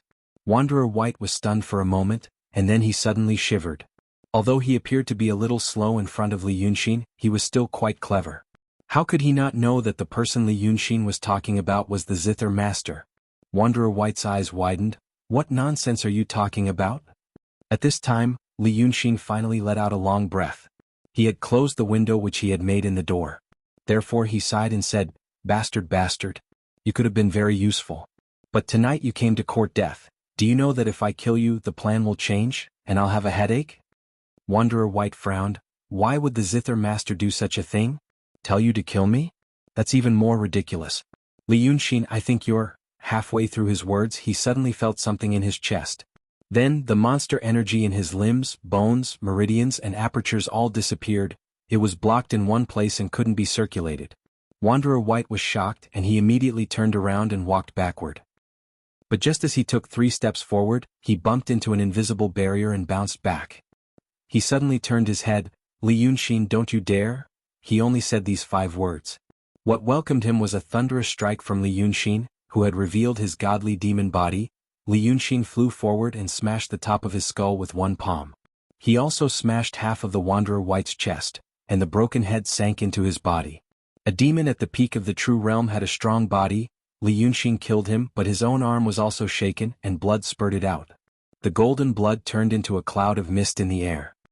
He knew that it was not good, and he hurriedly made a spell to collect all the golden blood gold, not letting it drip on the corpse. Then he returned to his human form and drew an illusory flame. The flame suddenly appeared in the air, and then it pounced on Wanderer White's corpse according to Li Yunxin's guidance. This wasn't an ordinary fire, but a flame he drew as a primer, mixed with the 9 heavens thunder fire of the dragons. After being burned by this fire, half of Wanderer White's corpse was instantly gone. Only a pile of ashes was left as if it had been burned by a Taoist spell. Only then did he let out a sigh of relief. Wanderer White's soul stood up shakily from the corpse. Li Yunxin swung his hand, and a soul-hooking iron chain appeared in his palm, binding him tightly. When he was in the city of Wei, he sealed Yunzi's soul in the mountain and river diagram on his folding fan. Now the mountain and river diagram was gone, but he had the magic treasure Fog-Locked Toad Palace. This Toad Palace was also a place that could imprison ghosts. Even Fu Liangliang's physical body was still trapped inside. Wanderer White's muddle-headed soul quickly realized that he was killed by Li Yunxin. How dare he attack? How could he dare to kill him here? He was originally a ghost, and he relied on his obsession to recultivate, and then he had a physical body. Now that he died for the second time, his obsession was even stronger. When a normal demon cultivator died, his spirit would be damaged, but at least he still had some consciousness. However, this ghost cultivator died, and his spirit was damaged, so he couldn't communicate with him at all. Wanderer White's soul only opened his eyes wide, and he spun around on the spot. Seeing his own corpse on the ground, he wanted to pounce on it, and the iron chain rattled. How did I die? How did I die? How did I die? He kept muttering these words, and he didn't even care about Li Yunxin behind him. This situation was within Li Yunxin's expectations. Therefore he took 2 steps back and cast another spell, releasing the Fu Liangliang that he had stored in the Fog-Locked Toad Palace. This Fu Liangliang was Fei Yunzi, who had possessed the Lengya cave abode. Then he possessed Kuan Wuzi. He was tricked by Li Yunxin in the Lord Dongting Mountain, and Kuan Wuzi brought him back to Daotong. In the end he possessed Pu Songzi in Daotong, and Li Yunxin kept him in the Fog-Locked Toad Palace in Qingdu. It was an ill-fated relationship. Now that he was released from the shackles, he was muddle-headed for a period of time, as if he was in a dream.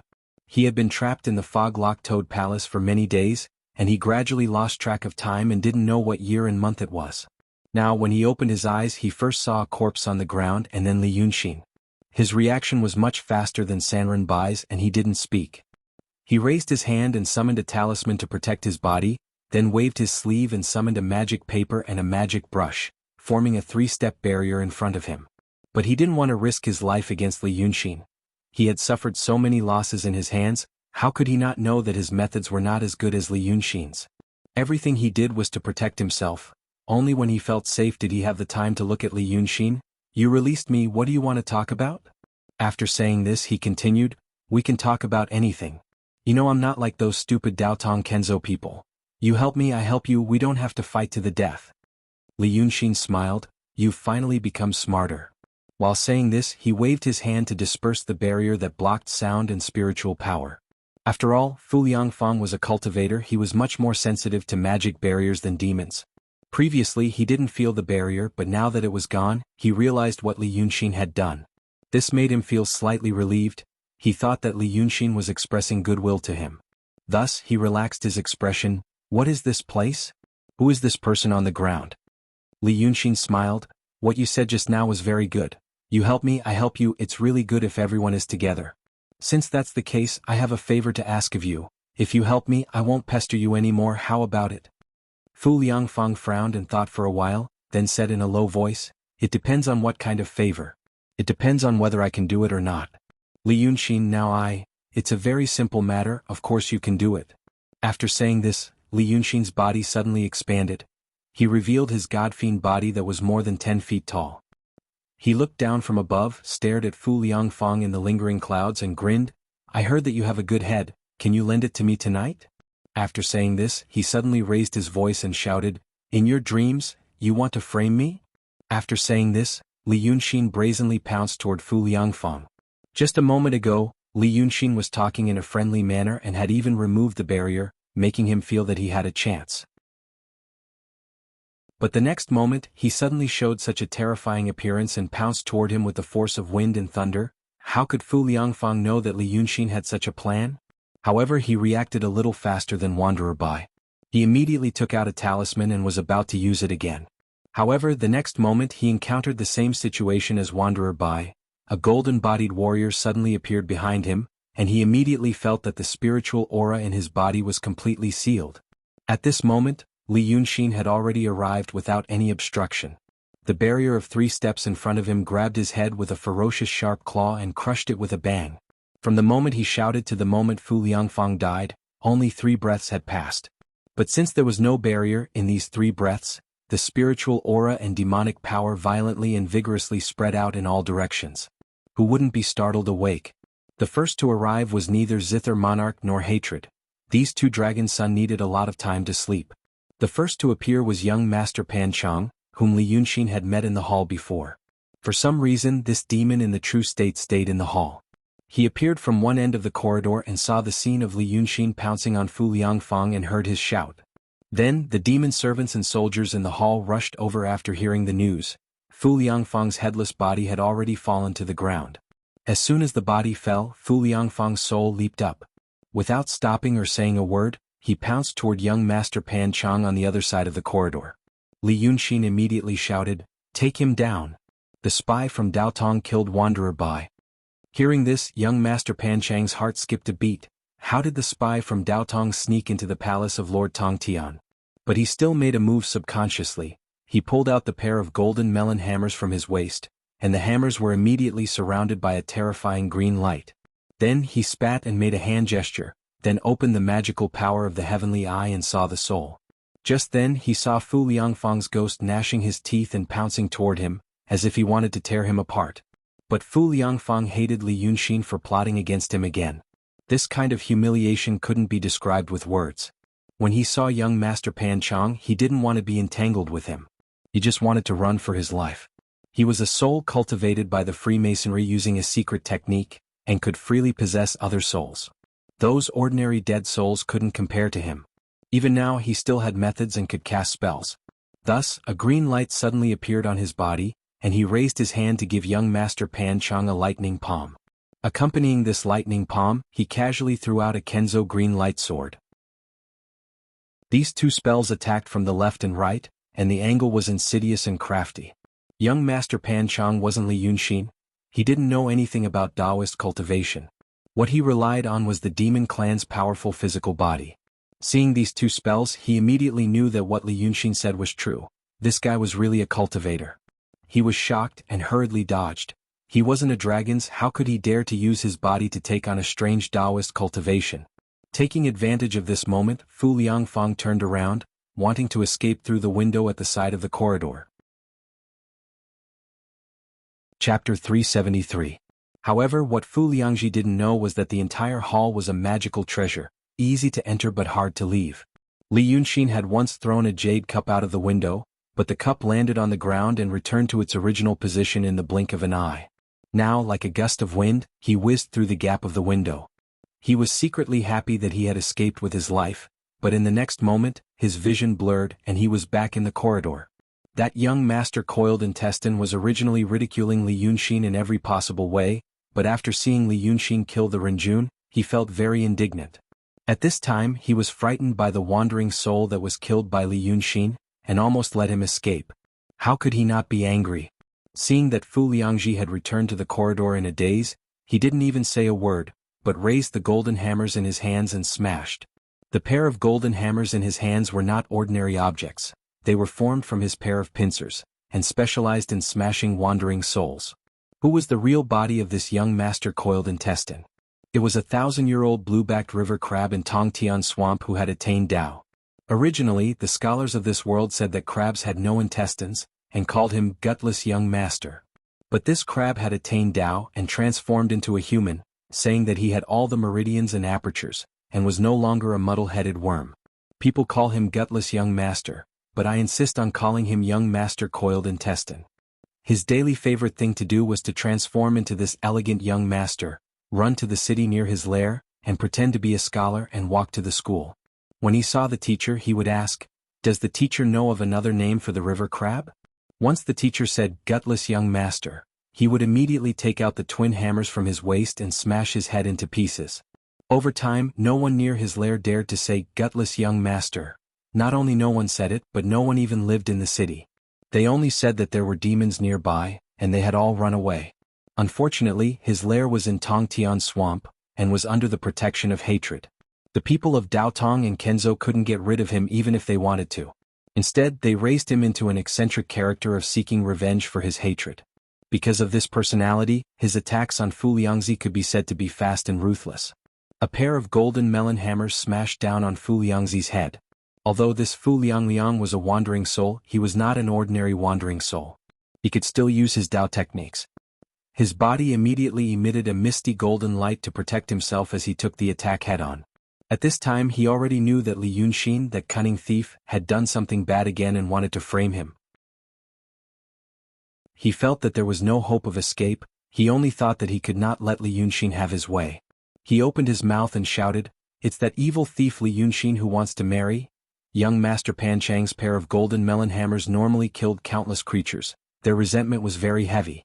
Now that he had used 70% of his strength, not only did this wandering soul not disperse, but it even used the golden light to resist and could still speak. He was instantly furious. How could he care about what Fu Liang said? Immediately he gathered all his strength and smashed it down with a loud bang. Before Fu Liang could say the word disaster, he was immediately smashed back by gutless young master's hammer. When Li Yunxin killed Fu Liang, he knew that these Freemasons Fu Liang were not ordinary wandering souls. Normal methods would not be able to disperse them. Only the dragon's 9 heavens thunderfire could do it. And the original intention of letting this wandering soul of Fu Liang escape was to show the demons who rushed over. When they saw with their own eyes that he was a fellow of Daotong and Kenzo, he would then deal with him. In the end, this gutless young master was still a person who would get dizzy at the slightest provocation, and would not listen to Fu Liang's words. This was really giving him a pillow when he was sleepy. Therefore, seeing that this scene had been done enough, when young Master Pan Chang's hammer fell, Li Yunxin suddenly used the golden light deity in the hall to suppress Fu Liang's soul.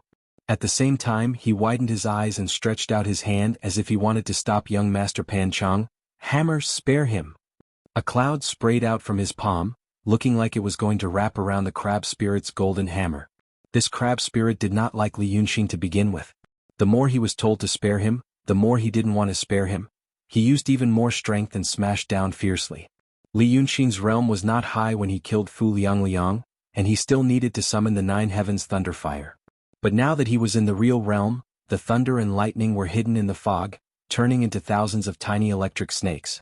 Young Master Pan Chang's hammer smashed down, and the golden light protecting Fu Liang's body was immediately scattered. His soul was like a puff of green smoke, showing signs of dispersing. At this moment, the cloud of fog that wrapped around the tiny electric snakes arrived again. A series of crackling sounds followed by the crab spirit's next few heavy blows. This Fu Liang, who had come back from death and was able to keep a trace of his life, finally perished under the joint attack of the 2 great demons in the real realm and under the effect of this huge magic weapon. Li Yunxin was secretly happy and heaved a sigh of relief. But he still put on an angry face. He widened his eyes and looked at young Master Pan Chang. "I told you to spare him, but you killed him?" Young Master Pan Chang smiled coldly. "Ha! Lord of Wei River told me to spare him, but it was too late. I was in the mood to kill and didn't have time to stop." Li Yunxin's expression suddenly changed. "You were in the mood to kill? In my opinion, this Daotong Taoist priest didn't have a spy, so how did he sneak into the hall? He snuck into the hall and killed Wanderer Bai, and was discovered by me and destroyed his physical body, but you hurriedly killed him. Did you kill him just because you were in the mood to kill him?" Young Master Pan Chang didn't expect that someone would slander him the next moment after they had just killed someone. He was slightly stunned. During this time, Li Yunxin scolded him even more fiercely. Moreover, he approached him looking like he was going to take him down. It should be known that Li Yunxin was used to being a bad person. There were so many demons in this cave, and each of them had killed many people. But these demons killed and ate people mostly because of their nature. In the eyes of pigs, geese, chickens, and ducks, humans were also scary demons. But if they really wanted to harm people, perhaps those demons combined were not a match for Li Yunxin. As a bad person, of course, he knew that a bad person would complain first. If he didn't pretend to be wronged and angry, how could people believe him? Not only did he have to feel wronged, but he also had to reveal a limited truth so that people would believe him and cover up any possible flaws. Thus he shouted angrily, "You idiot, do you know who you killed?" Young Master Pan Chong sneered at him just now because of a moment of anger. Only now, looking at Li Yunshin's appearance, did he realize that he had probably killed the wrong person. When he recalled how Li Yunshin killed Ren Huang in front of the hall that day, he felt even more afraid. He knew that he was not a match for Ren Huang. Thus, when he calmed down, his momentum weakened a little. With his weakness, Li Yunshin became even more obedient. He stared at young Master Pan Chong with a pair of terrifying bell-like golden eyes in his godly body, and breathed out hot mist from his mouth. He shouted angrily like thunder, "The wandering soul you killed was a spy of the Freemasonry in Daotong. His name is Fu Liangzi. You idiot, do you know who Fu Liangzi is? I have fought with that Fu Liangzi several times and have always wanted to capture him alive and ask him about the Freemasonry. Now that I finally have the chance, I was killed by you. Are you also a pawn of the Freemasonry?" How would young Master Pan Chong know anything about the Freemasonry? But listening to Li Yunshin's tone, he felt that he was really angry. He knew that he had probably ruined his plan. With this fear in his heart, he stammered and couldn't say anything. Li Yunshin said viciously, "You spy, dog thief, since you dare to ruin my plans, I will kill you." After saying this, he suddenly raised his hand. And this was because he felt Long Sun's aura. According to Hatred, from first dragon to eighth dragon, almost all of them needed to hibernate. But just thinking about it, no matter how strong the dragon princes were, if they really fell into a deep slumber at a fixed time, in the span of 2,000 years, there would definitely be people who would notice something was wrong, and there would definitely be people who would make a move on this weakness. So Li Yunshin felt that hibernation might be possible. But it wasn't necessarily uncontrollable. For example, people needed to sleep every night, but under special circumstances, such as when one's nest was about to be destroyed, couldn't they stay up for 1 or 2 nights in a row? Of course, this was only his guess. But he felt that his guess might be close to the truth. Now his conjecture seemed to have been confirmed. Just as his arm was about to strike young Master Pan Chong with the momentum of wind and thunder, Zither Monarch appeared at the end of the corridor. He raised his voice and said, "Ninth brother, don't be impatient." Then this Long Sun, who was at the peak of the profound realm, slightly raised his hand, and the distance between Li Yunshin and young Master Pan Chong seemed to instantly become infinitely large. Although his arm fiercely struck down, no matter what, he couldn't hit the crab spirit. This was probably a magical ability that could change the laws of heaven and earth that only the profound realm could touch. What Li Yunshin was waiting for was Long Sun, Zither Monarch, or Lord Tong Tian to appear. If these two did not show up, he could still fight with young Master Pan Chong for a few hours until they woke up. Even now, the anger on his face had not dissipated. Although he stopped, he raised his head and looked straight at Zither Monarch. "Zither Monarch wants to interfere in this matter? If you want to interfere, then do it. But I want this idiot to explain. I told him to hold back. Why did he kill him?" After saying this, his body shook and he reappeared in his human form. But there was still anger on his face. He raised his finger and pointed outside the hall. "Outside, a bunch of idiots, I don't know what's in their heads. A true realm Taoist broke into the camp of tens of thousands of demons?" Then he pointed at young Master Pan Chong. "Inside, this kind of trash can be said to be smart, but they are as stupid as pigs and dogs. They can't accomplish anything, but they only spoil things." Hearing his words, young Master Pan Chang's face immediately showed anger. He was about to open his mouth. But Li Yunshin pointed behind him. "Wanderer Bai, Zither Monarch, your Wanderer Bai has been killed by this Taoist. If Zither Monarch wants to know why and how he was killed, then go ask him." The him he was referring to was naturally young Master Pan Chong. At this moment, the crab spirit realized. The soul of the Taoist he killed was the soul of Zither Monarch's favorite gigolo. If he had destroyed the Taoist's physical body, then it would have been fine. But it was Li Yunshin who destroyed his physical body and made him scatter his soul. This was a typical example of doing his best but not getting any benefits. Thinking up to this point, how could the crab spirit still be angry? He was even more afraid that a great demon at the peak of the profound realm would tear him apart. He timidly turned his head to look at Zither Monarch, only to find that there was no anger on Zither Monarch's face. It was as if the one who died wasn't Wanderer Bai, but an insignificant servant, demon soldier, or a pet. The profound realm great demon slowly walked through the corridor and arrived in front of Fu Liangliang's physical body. Then she calmly looked at it, then slightly turned her head to look at Li Yunshin. "Ninth brother, you killed him with one strike?" Li Yunshin seemed to still be immersed in anger. He indignantly said, "It was one strike. But Zither Monarch doesn't need to ask me how I did it, I have my own methods." What he said was reasonable. Demons weren't cultivators. If a cultivator revealed some strange ability that their elders didn't know about, they might be worried that they had learned some evil tricks. But for demons, whatever abilities they had were their own methods. Unless they were enemies who fought to the death, there was no reason to force others to reveal their life-saving methods. Zither Monarch didn't care about his attitude and only nodded. She then moved to look at Wanderer Bai. Wanderer Bai was also killed with one strike. But right now his soul was still lingering on his corpse, still muttering, "How did I die, how did I die," and so on. Zither Monarch slightly narrowed her eyes and stared at Wanderer Bai's soul for a while. Her current expression was solemn and serious, completely different from her cheerful appearance in the study. It was more in line with her identity as the young dragon master. After watching for a while, she knew that the soul's consciousness was too heavily injured and couldn't get any more information out of him. When a normal person died, their soul would be damaged and they would become a ghost cultivator. But when a ghost cultivator died, his already damaged soul would be even more injured. It was already a blessing that he was still alive. At this time, Li Yunxin was very close to him and could see his complexion. Logically speaking, the phrase, "Does your complexion look good?" should refer to a person. Humans would always have headaches, fever, or some minor illness, so their complexion would look bad.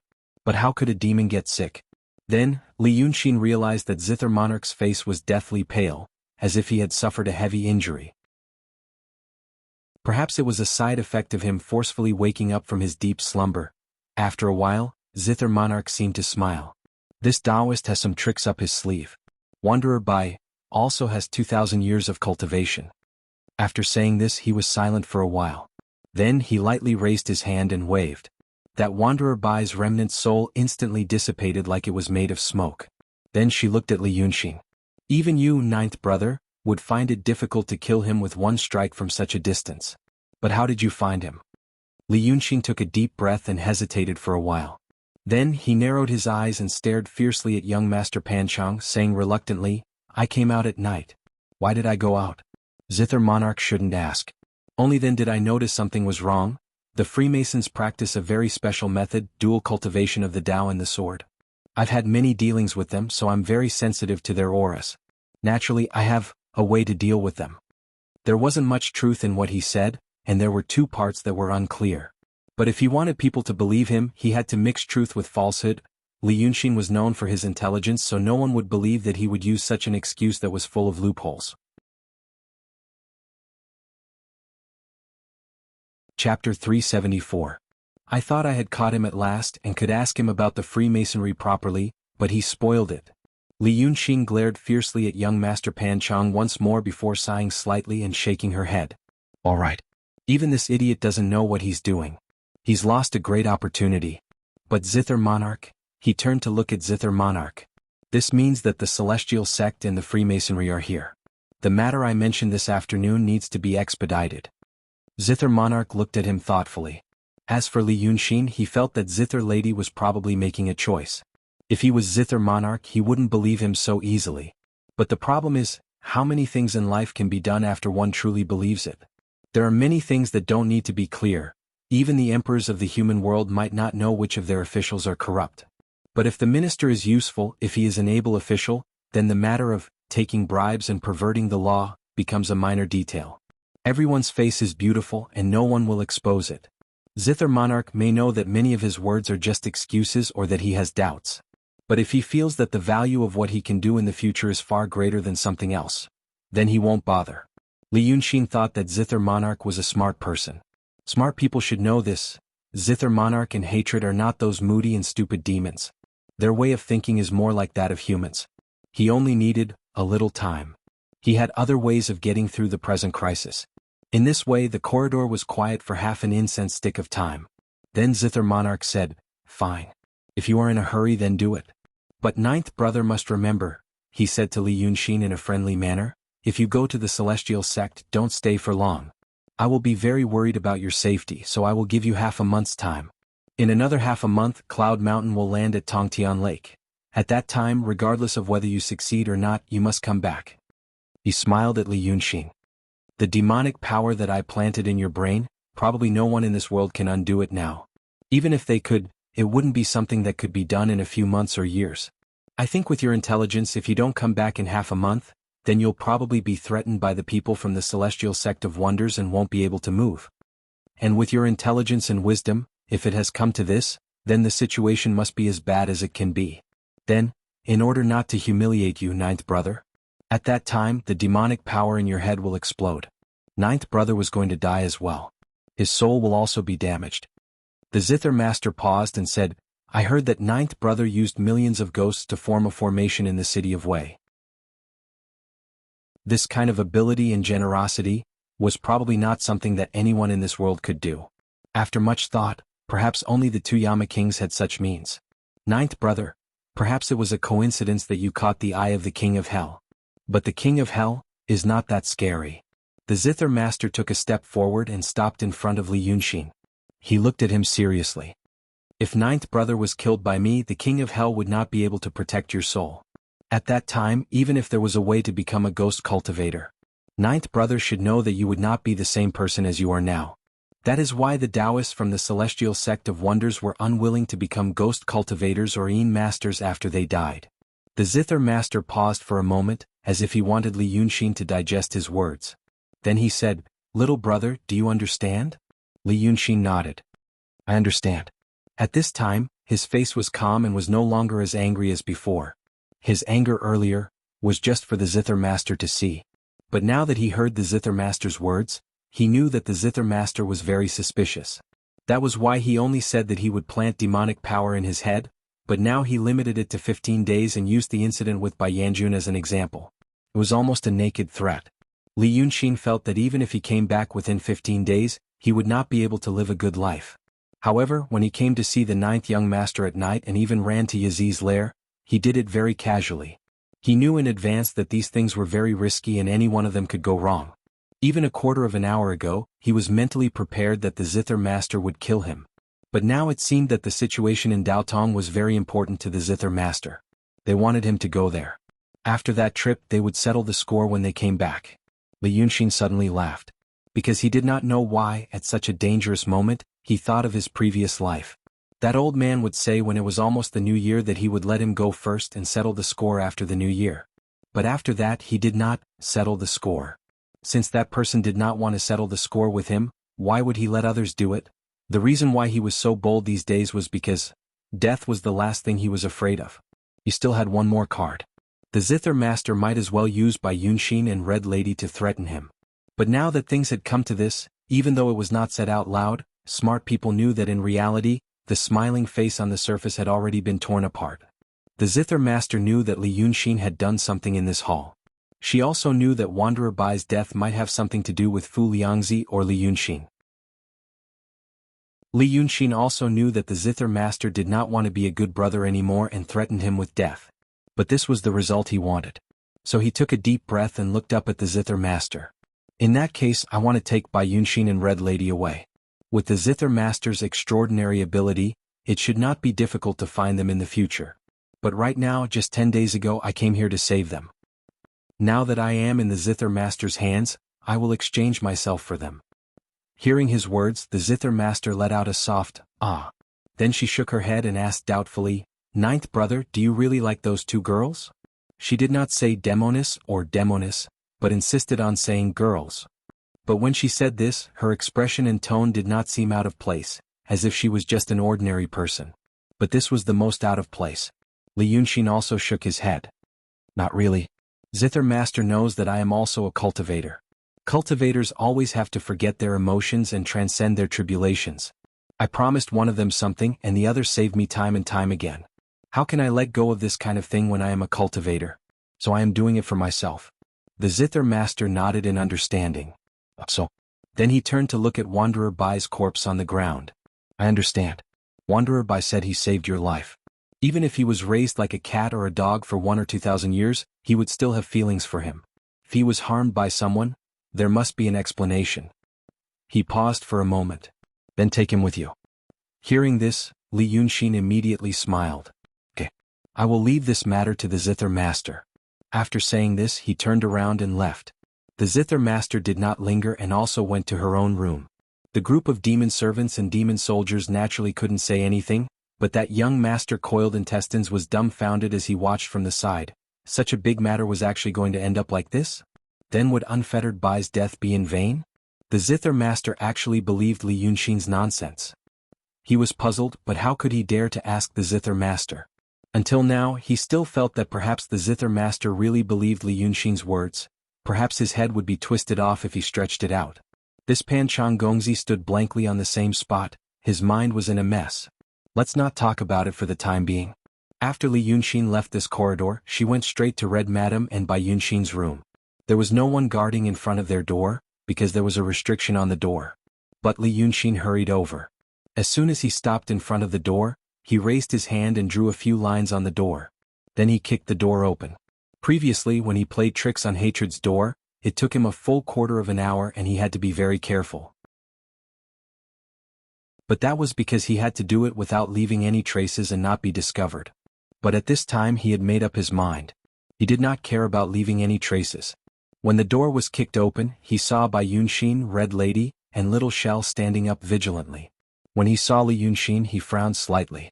"You," Li Yunxin stood still and said in a low voice, "Now come with me." Bai Yunxin blinked. "Go. What's wrong? Where are we going?" Now was not the time to talk nonsense. However, what Li Yunxin hated the most in her previous life were those who did not say anything in times of crisis and only kept saying, "I'll explain to you later," over and over again. Then they would ask the two of them to chatter all the way and cause a lot of trouble.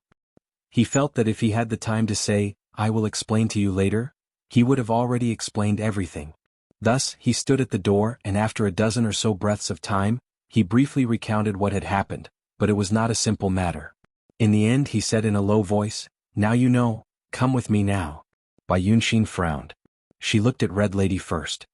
"You haven't been here these days so you don't know the situation, but I do.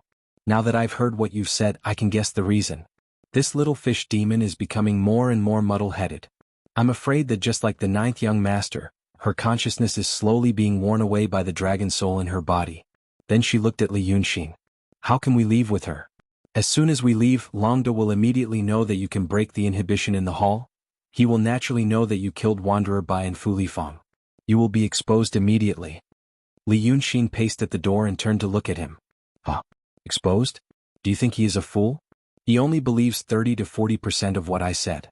The reason why I said those lies was to make him believe 30 to 40% of what I said, so that he can give himself an excuse. Because he thinks that I am still useful, and because of that excuse he can delay my death for more than 10 days. So if we go out now, he can only say to himself with a cold smile, 'Sure enough.' But if Hatred wakes up and hears what happened tonight from Zither Master, he will immediately know that I went to find the ninth young master, and he will also know what the ninth young master might have said to me. Just now, the ninth young master told me that their memories are slowly being consumed. By that time he will know that I can walk around in this hall without leaving a trace. That will be the end of me." After saying these words, Li Yunxin spread out his hands. "So, I will ask you one last time. Are you going or not? If you don't, I will run away." Bai Yunxin and Little Shell looked at each other. "Let's go." When the four of them walked to the door, there were already demon soldiers on night duty at the door. Something big happened in the hall just now, so these demon soldiers and servants could not be as relaxed as before. On the left and right side of the door, there were two beast-headed muscular men, looking mighty and majestic. But when they saw the four of them, they rolled their eyes and stared at each other, as if they could not see Li Yunxin walking past them. These demon soldiers were only in the realm of wills and emptiness. Putting aside Li Yunxin and Bai Yunxin, even Little Shell and Red Madam, who were at the transcendent state, were people that they could easily kill with a slap of their hands, let alone Li Yunxin and Bai Yunxin. Plus, these days, Li Yunxin often walked around in the hall. Who didn't know him? At this time they first heard that Long Jiu and Long Da seemed to have some dispute, and then Long Jiu was going to leave with the others. Anyone who wanted to keep their life who would dare to stop them. Maybe if the great demon was in a bad mood, he would just kill them. This Long Jiuwei River Lord killed the great demon of the human monarch in front of the hall, and their Lord Tong Tian did not say anything. So the four of them walked to the white jade stairs of the hall. Usually they could still walk out when they came here. But as soon as they walked down the stairs, they would be back on the stage again. But now Li Yunxin stood still, took out a magic pen from his sleeve, and slashed it in the air like a knife.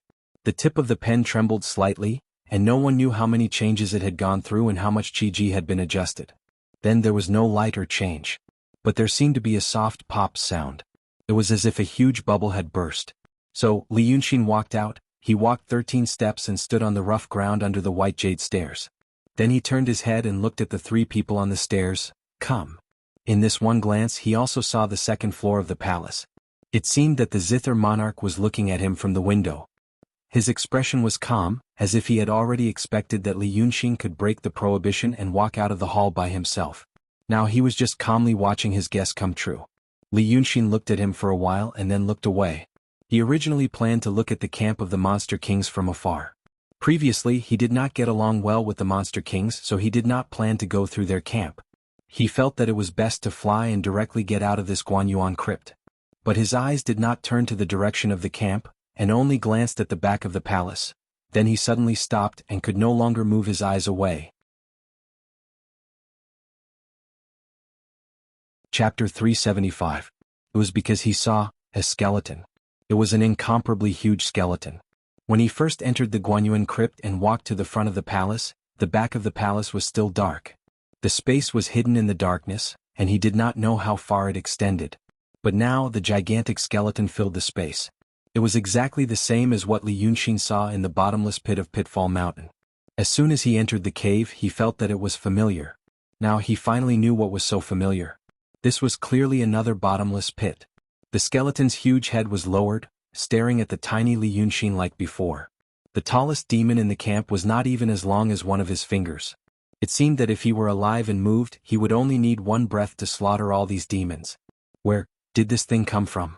Li Yunxin took a deep breath. This thing was something that even the art saint was afraid of in the past.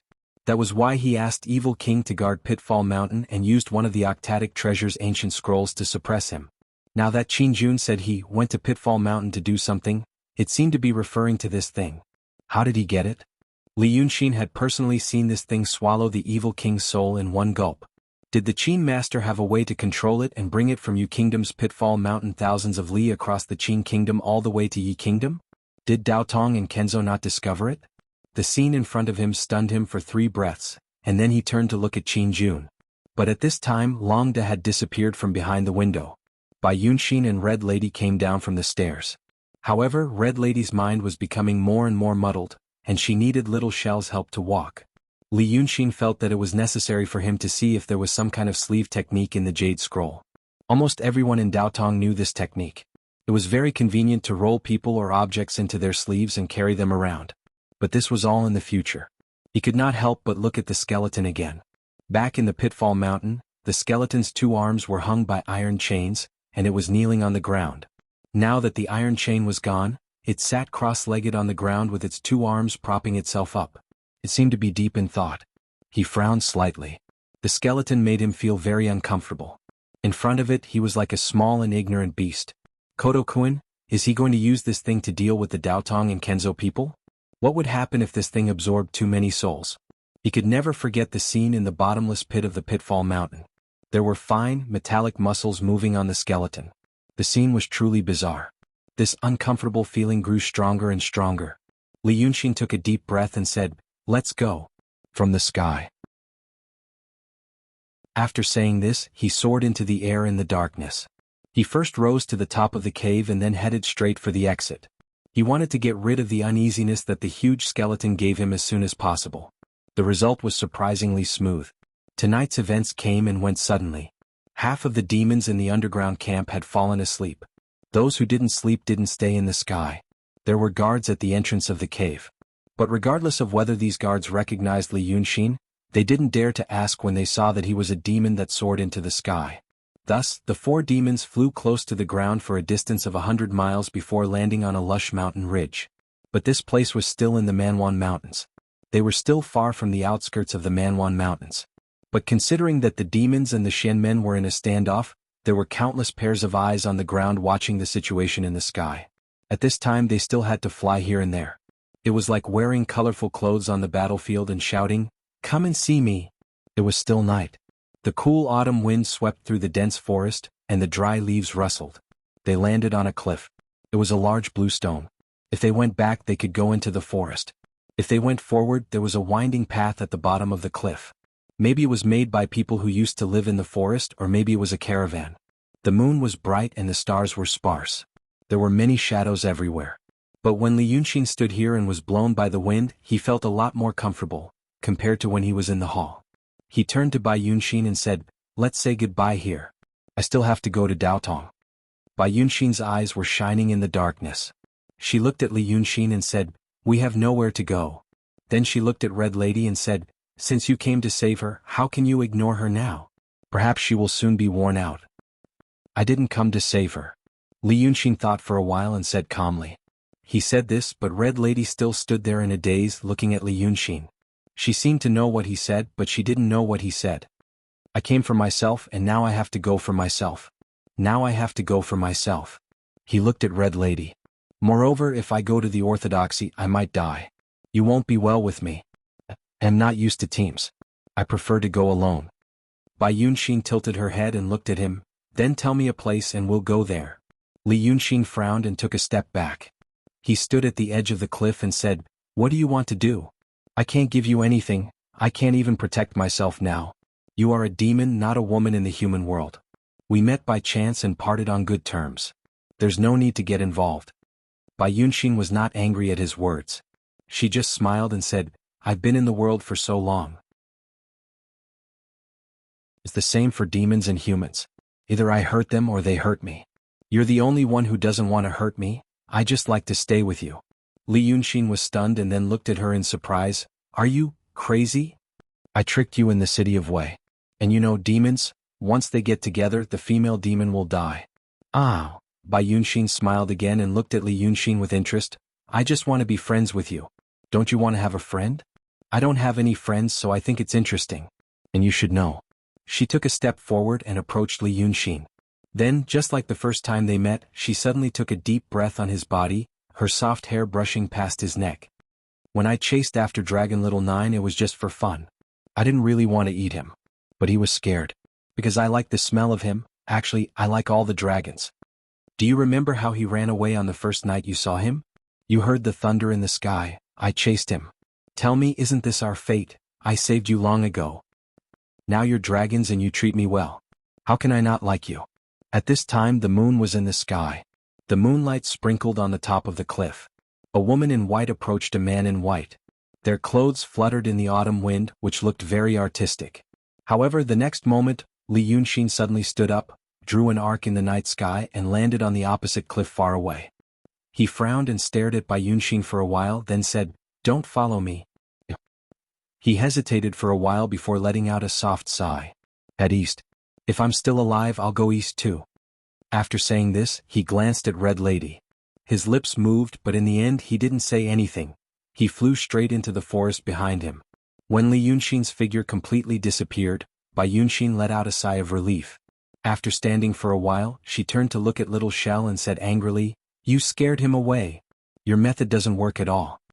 Little Shell stared at the direction in which Li Yunxin escaped for a while and said with grievance, "How would I know that he is an unromantic silly goose?"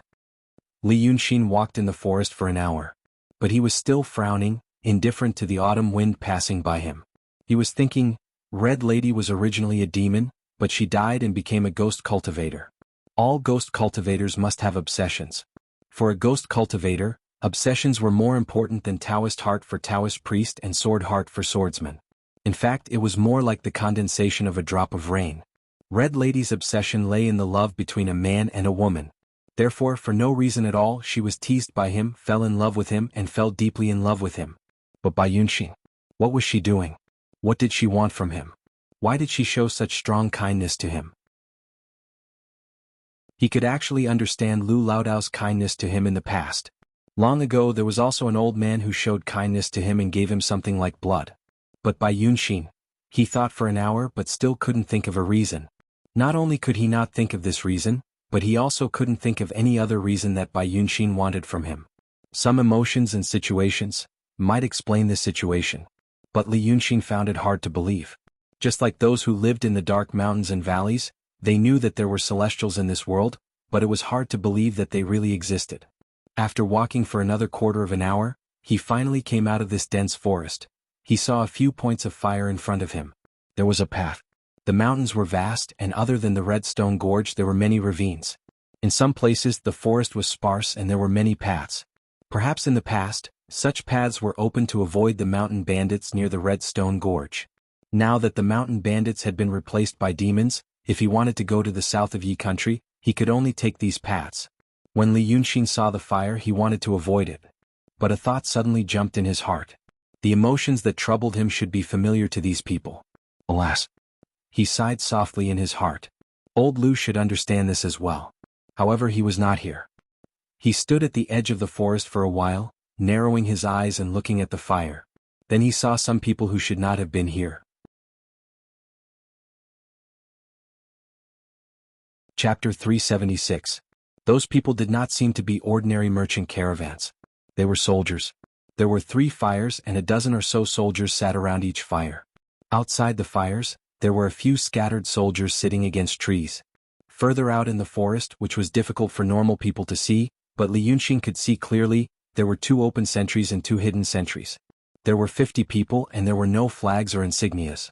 According to the military system of the Qing Kingdom, this should be a unit. Their armor was also very simple. There was a large, curly-bearded man by the fire wearing chain mail and a leather helmet on the ground next to him. Looking at his appearance, perhaps he was the captain, the highest commander of this small army. There were 5 other people by his side wearing soft leather armor. None of them had taken off their armor and they all had helmets. These 5 people should be platoon leaders. In the Qing army, 50 people formed a squad, and 10 people formed a platoon leader. The rest of the soldiers only wore leather armor on their upper bodies and had green cloth wrapped around their heads. Some held spears, some used knives and shields, and there were 5 archers. This unit had all the essentials. They attacked and retreated. In this era, they could be considered a well-equipped elite army. Li Yunxin swept this information into his mind at a glance. Then he saw nearly 30 horses in the forest outside the group. But these horses did not all seem to be used for battle. Other than the 5 long-legged horses, the rest were sturdy, short-legged horses. They were not used for battle. They were used to transport goods.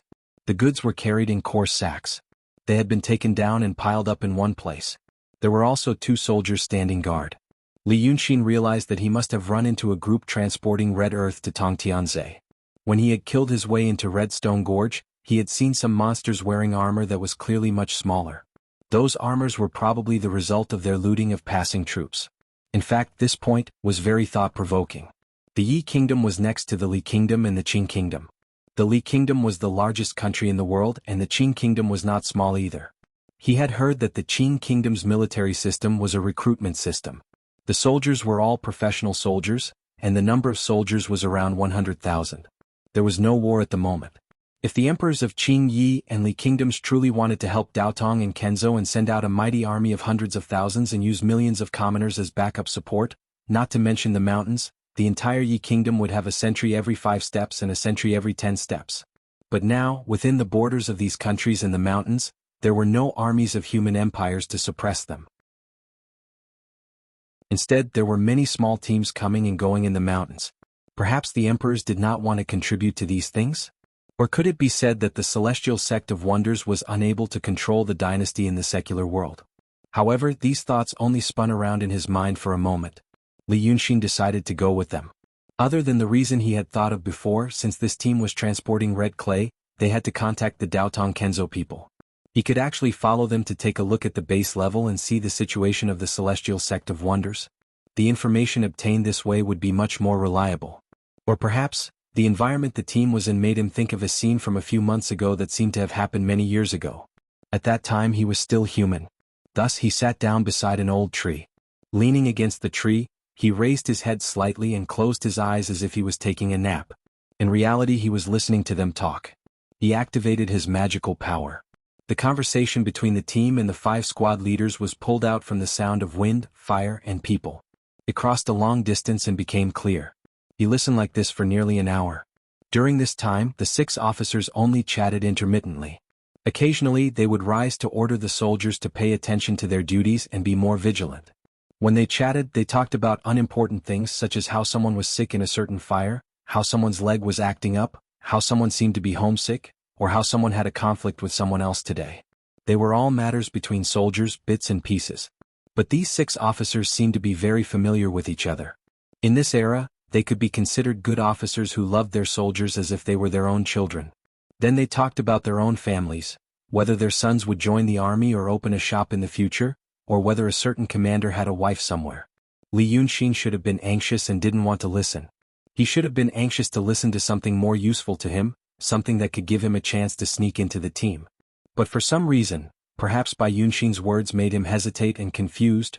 Slowly, a warm and tired feeling of comfort crept up his body. He suddenly felt that it was actually good to listen to them. Demons, cultivators, fighting, killing, eating people, scheming. He had always been caught up in these things, traveling between the great swamp and the wilderness. His eyes were filled with killings and his ears were filled with cries of pain. This was his world, the world of demons and cultivators. But there was also another world. In that world there were very few strong people and many weaklings lived like reptiles. But the world of these weaklings seemed to be a little more lively than the world of the strong. It was on such a night, listening to their conversation, that lively world that he hadn't seen for a long time slowly unfolded in front of Li Yunxin. So he sighed softly and leaned his body more comfortably against the tree. He knew that he might have to enter the tribulation again, the mortal heart tribulation or the emptiness tribulation. His supreme indifference tribulation was broken, so he began to have distracting thoughts and desire for love. But it actually didn't feel that bad. After another half an hour, the squad leader, Li Yunxin already knew from their conversation that his name was Ding Min, sighed and said, "We still have to walk for 2 or 3 days before we can go down the mountain. I don't know if our brothers can." He stopped here as if he didn't want to say anything inauspicious. The 5 squad leaders beside him were also silent. They were all speechless for a while. But after a few breaths, the squad leader still picked up a piece of firewood and threw it into the fire. He couldn't help but say again, "I received a messenger pigeon yesterday. It said that General Shui and Deputy Commander Lu had died in Redstone Gorge." Ding Min said this and then paused again. "Deputy Commander Lu used to be very kind to me. But now, alas, even if they die they won't have a good ending." The squad leaders looked at each other and couldn't say anything for a long time. After a while, a man named Su Mao said, "That's not possible, right?" General Shui and Deputy Commander Lu brought 2 battalions of people. 2 full battalions of people. Their formation was organized with 5 platoons of 50 people with a platoon leader. 10 platoons made up a brigade of 500 people with a brigade commander. 2 brigades made up a battalion of 1,000 people with a commander. 3 battalions made up an army of 3,000 people. Their commander was Marquis Yu or General Yu.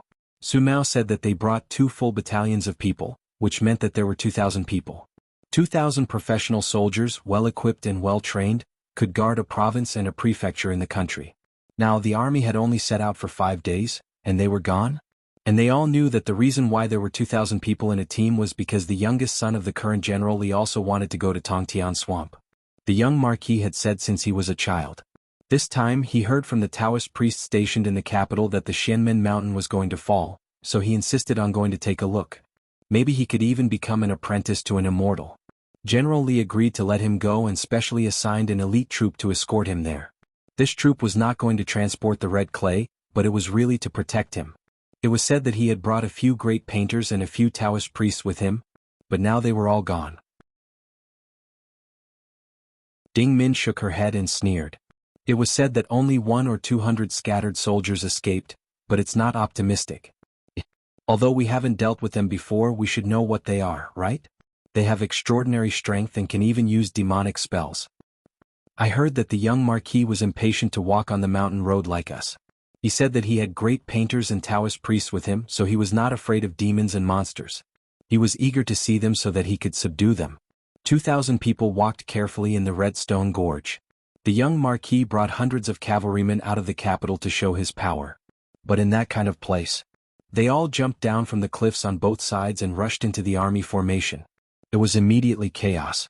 Hundreds of horses trampled many people to death, and they trampled many people to death themselves. So, I can't bear to think about it. The squad leaders were silent in the firelight.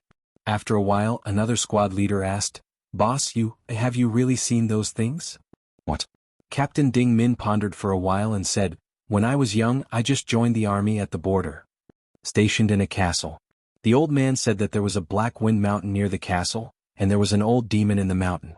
We didn't believe him and only thought that the old demon he mentioned was something like a fierce beast. Then one night we saw it with our own eyes. It jumped in from outside the wall. It was 2 people tall wearing some unknown clothes. At that time it was dark, its eyes were as bright as torches and it just stared at me, then it pounced and tore off the head of the pack horse beside me. The blood sprayed all over my head and face. He stopped when he said this. The squad leaders were just listening to his story, entranced. At this time they subconsciously asked. And then? Ding Min sighed, then I fainted. When I woke up later, I heard that the old demon only dragged the horse away. Other people also saw it. I was also exempted from punishment. But, Sai, can ordinary people resist twisting the horse's head off? Su Mao looked at him in a daze. Boss, you haven't fought with it before? Ding Min raised his eyebrows. If I fought with that thing, would I still be alive? That was an old demon. At that time, I heard that it was probably extremely hungry during winter, so it came out to look for food. But the military camp was full of yang energy, and it was afraid that it would harm the soldiers, so the Taoist priests and swordsmen in the nearby city went to kill it, so it only dragged the horse away. But now, Ding Min sighed heavily, now it's not the same. Li Yunxin opened his eyes and glanced at them. This squad leader was just as Ding Min said. The old demon they met was probably just a small demon that had just taken human form. In his eyes it was not even a small fish. But for ordinary people, it was indeed a very difficult opponent. Its body was as strong as a huge beast, and it had intelligence, and it might even know demonic magic. Hearing this, the 5 squad leaders seemed to be at a loss for words. The 5 of them had naturally heard rumors about demons, who hadn't? Chapter 377. But no one had actually seen it. By now, these officers should have already received the news, such as that they would encounter demons along the way. The orders passed down from the army were different from the rumors of the common people. This meant that those things really existed, and there was a high chance that they would encounter them. They say that evil will never triumph over good. Squad leader Su Mao muttered to himself. His voice trembled slightly as if he was afraid. Why are they saying that those demons are overturning the heavens? Why are they swarming like a swarm of bees to kill people? Didn't they say that Xing Wu is full of yang energy? Why don't the immortals care? Ding Min's expression didn't look good either. But as the commanding officer of this small squad, he couldn't be discouraged at this time. He shook his head. Those immortals, alas, they are high up in the sky. How can they see our little things? General Li's son is a big shot to us, but in the eyes of the immortals he's nothing. Maybe if the demons run wild for a few more days, the immortals will care. Ding Min's expression was dark as he poked the fire. We have to hold on until then and lead our brothers out of here safely. The 5 squad leaders seemed to agree with his explanation. They nodded in unison. They actually heaved a sigh of relief. But Li Yunxin only smiled. These soldiers. In their hearts, the cultivators of Daotong and Kenzo were immortals, omnipotent, and the embodiment of justice. But in reality? It wasn't that their immortals didn't know that they couldn't wipe out demons with a wave of their hands. They saw demons as evenly matched opponents. And the immortals weren't the kind of immortals they imagined. While he was listening to the conversation of the 5 low-level officers, he could also hear the conversation of the ordinary soldiers. And those soldiers didn't seem to know about the existence of demons. The terrifying inside information was only reported to the squad leaders, and the low-level officers didn't seem to be willing to tell the soldiers the truth in advance. They only said that they might encounter ferocious beasts and so on. Beasts were still within the realm of common sense. If they were told that there really were demons, there would probably be deserters halfway through. It was already late at night. These officers and soldiers had started a fire, boiled water, and baked pancakes to eat. Now that he had eaten and drunk his fill, he decided to rest. However, at this time a few soldiers dug around under the fire for a while and pulled out a lump of mud. The soil had been burnt black by the fire, and the surface had become a hard shell. The soldier drew a dagger from his waist and struck the hard shell several times with the back of the dagger. The hard shell split open. Immediately, the smell of meat filled the air, causing many people to stare at it. Li Yunxin had been distracted by their idle chatter and found out that they had accidentally caught a rabbit when they were camping here. At this time of year, rabbits were putting on their autumn fat and beautiful. But when marching in the wilderness there was a rule: small groups were not allowed to eat meat at night. What he meant was that he was afraid that the smell of blood would attract wild beasts. But at this moment he was probably more afraid of attracting demons. Because of this, the soldiers secretly wrapped it in mud and put it under the fire to burn. They only took it out now. Seeing this, Ding Min, Su Mao, and a few other officers came over to reprimand them.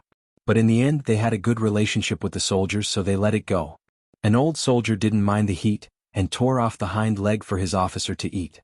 But using this method to cook the rabbit without peeling off the skin or removing the organs, how could it taste good? The officer naturally didn't want to eat it, but the soldiers didn't mind and all rushed to eat it.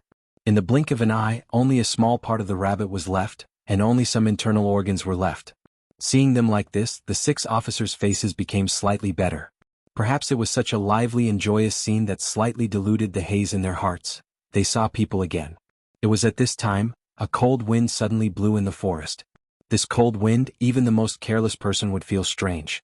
The wind brushed against the tips of the grass, and although it wasn't strong, it blew the bonfires, making them flicker as if they were about to be extinguished. Although it was a cold autumn night, this wind was even colder. It directly blew through the armor and thin cotton clothes, chilling them to the bone. As a result, the slightly noisy camp suddenly became strangely quiet. The soldiers looked at each other with unswallowed food in their mouths, and the 6 officers' faces were even worse. They immediately tightened their grip on the hilts of their swords, and shouted at them to be alert. After the time of 3 breaths, the cold wind dissipated. The forest returned to peace as if nothing had happened. But not far away in the darkness of the forest, an old man slowly walked out. This old man's face was wrinkled to the point that his eyebrows couldn't be seen clearly, and his face was full of wrinkles. His sparse white hair was loosely tied up on top of his head, and only a few strands of his beard were left. But he wore a red robe and carried a wooden crutch. With one hand behind his back, he slowly walked towards the camp with his waist bent, looking as if a gust of wind could blow him over. When the soldiers saw that it was an old man, some of them didn't care and ignored him. Some of the people who believed in ghosts and gods stared at him in a daze. An old man suddenly appearing in the wilderness was always strange. Only the 6 officers who knew the inside story acted as if they were facing a great enemy. Ding Min pressed down on the dagger at her waist, stepped forward, and shouted at the old man in a low voice, "Who are you?" The old man didn't answer immediately. Instead, he took a few more steps, and when the 2 of them were less than 10 steps away, he squinted his eyes and smiled, "Hey, you young people, who are you?" His smile was kind and his voice was hoarse and deep. He sounded like an ordinary old man. Ding Min and the squad leaders looked at each other and said in a low voice, "We are soldiers of the Daqing state." The old man squinted his eyes and smiled again, "Hey, soldiers of the Qing state. Passing through my territory, why are you eating my food?" Ding Min was slightly stunned. Just as she was about to speak, she saw the old man point to the fire. "What you are eating is the treasure of my Aunt Hong. She sneaked out today and now she is like this. Is she not going to make trouble for me?" His eyes turned and swept around. "She even burned my firewood. She ate my meat and burned my firewood, but she didn't give me any offerings." At this point he stopped smiling. He put the wooden crutch on the ground and angrily paused. "You young people don't respect ghosts and gods. Do you still want peace?" Hearing his words, the people looked at each other. Ding Min furrowed his brows and stared at the old man, then said, "You, old man, sir, who are you?" The old man said, "Go see what's under your fire." The fire he was referring to was the fire that the soldiers had used to burn the rabbit. This matter came about in a strange and bizarre manner. Thus, without waiting for Ding Min's order, the soldiers next to the fire thought for a moment and quickly used their spears to push the firewood to one side.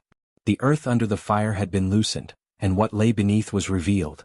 It turned out to be a small, broken shrine.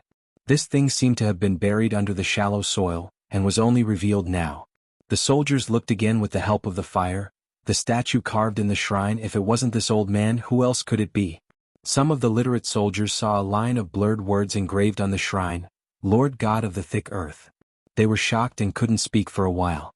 Ding Min and the squad leaders also saw this thing. Their eyes were full of surprise. They already knew about the demons, so they naturally believed in ghosts and gods. Now that they encountered this, they naturally believed in it even more. But they only believed that this old man wasn't human. They didn't dare to believe that he was really the Lord God of the thick earth. Which meant, this old man was the local god of the earth. The officers already knew that they might encounter demons. Now that they saw this old man again, they felt a chill down their spine. Ding Min clenched her teeth and carefully asked, "Sir, are you really from this land? We are all rough people in the army. If we offended you." The old man waved his hand and rolled his eyes again. "Forget it, forget it." After saying that, he glanced at the rabbit's bones and internal organs next to the fire. Suddenly, his mouth wriggled, his face looked like it was about to change shape. He hurriedly turned his head away and coughed a few times in a pretentious manner. Li Yunxin had been watching coldly from the beginning, from the moment the cold wind swept past. Of course he could see that it was a demonic wind. Its aura was mixed and impure, and its demonic energy was also low. It could be seen that the spirit that created this demonic wind was probably only at the realm of intent. It hadn't even transformed into a human form, and could only use a camouflage. At this moment, when this earth turned around and coughed again, Li Yunxin saw clearly. How was it coughing? It was obviously seeing the bones and internal organs, smelling the yang energy aroma of human cooking. It was so greedy that its camouflage couldn't hold on any longer. So it hurriedly turned its head, and the half of its face revealed its original form. It turned out to be an old fox with red fur, so old that only a few strands of its beard were left. It opened its mouth and licked its lips with its scarlet tongue, then coughed a few times and transformed back into a human face. It then turned its head again, squinted its eyes and tried not to look at the food and said, "Forget it, forget it. Do you soldiers know that there are many demons and monsters here and all of them want to eat people? You all came here and didn't worship me. If you walk another 10 miles, you will definitely be captured." Then its eyes turned and swept across the horses in the forest, and then looked at the goods piled up and said, "You all need to follow me. I will bring all of you to the west and take another path. Only then will you be safe." If it was a normal commoner or merchant group meeting such a person on such a night, they might have believed it. In this world, normal people feared ghosts and gods, unlike the prosperous world that Li Yunxin came from. As a result, some of the soldiers were terrified and took his words seriously. However, Ding Min started to frown. She thought about it silently for a while, holding onto the knife on her waist, and walked step by step toward the earth. When she was a step away from him, she stopped and bowed, saying, "Honorable God above." The night was dark. Using the darkness of the night, Ding Min's right hand reached into her sleeve. When these 4 words came out of her mouth, she suddenly straightened her back. There was a yellow talisman in her hand. Li Yunxin heard it from him before. She also knew that there was such a talisman along with the possible encounter with demons order. It was said to be able to chase away evil spirits and ghosts. Now that Li Yunxin finally saw it, he realized that it might be useful. However, it could only be used to deal with those real wandering ghosts and little demons with extremely low cultivation. It happened very quickly. Ding Min spat on the talisman, and then with lightning speed she slapped it onto the earth as head. But with a loud howl, the old man's face, where the yellow talisman stuck, immediately rose a cloud of green smoke. How could he possibly endure this excruciating pain? His body flashed in the darkness, and with a buzz he turned into smoke and disappeared. Once Ding Min succeeded, she knew that this was not a god, but a demon. He immediately drew the dagger from his waist and fiercely chopped in all directions, but he did not manage to hit anyone. Squad leader Su Mao also saw this scene. After being slightly startled, he immediately shouted, "There's a demon! There's a demon! Form the formation, form the formation!" After this sound, a cold wind suddenly blew in the forest, making a whistling sound. The trees shook violently as if they were about to topple over. The old fox was enraged. He first laughed cruelly, then his voice came from all directions. "You stupid men, how dare you hurt me? What?"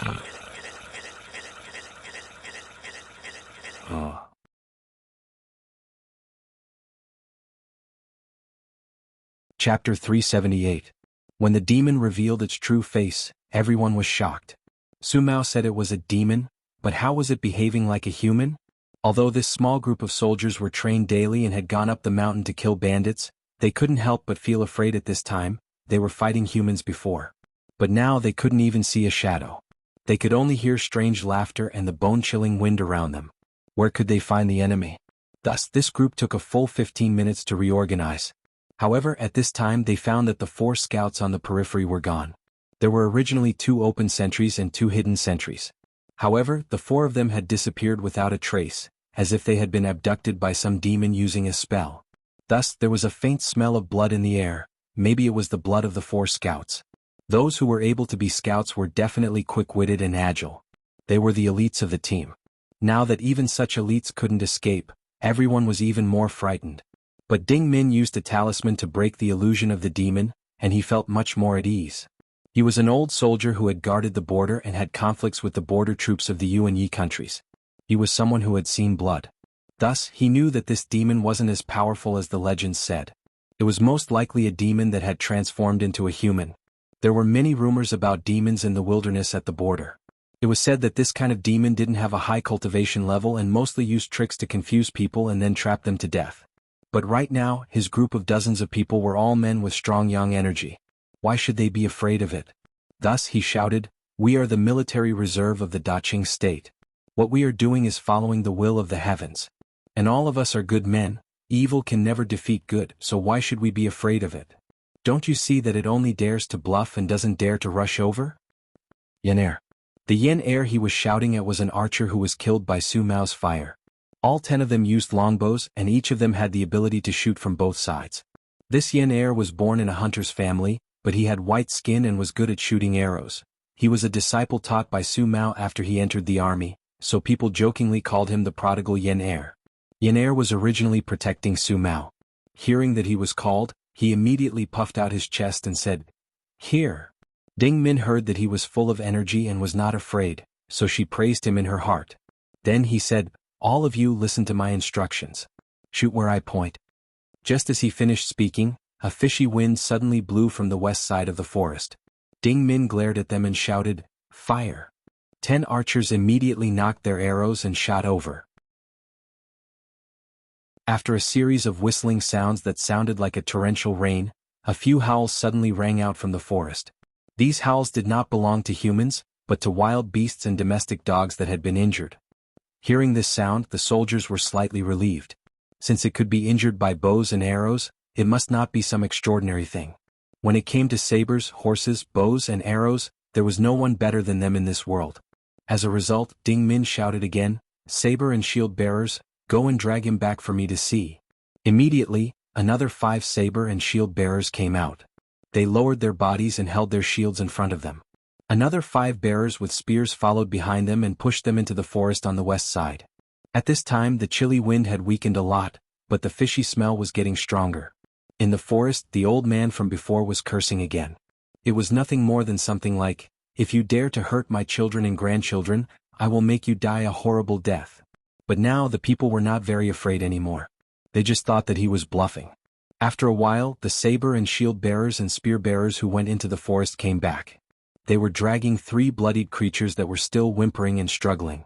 Everyone looked at them carefully. They were 3 old foxes. Ordinary foxes were slightly smaller than domestic dogs. But these 3 old foxes were the size of calves. Their whiskers were like steel needles. The 4 scouts from before were no longer breathing.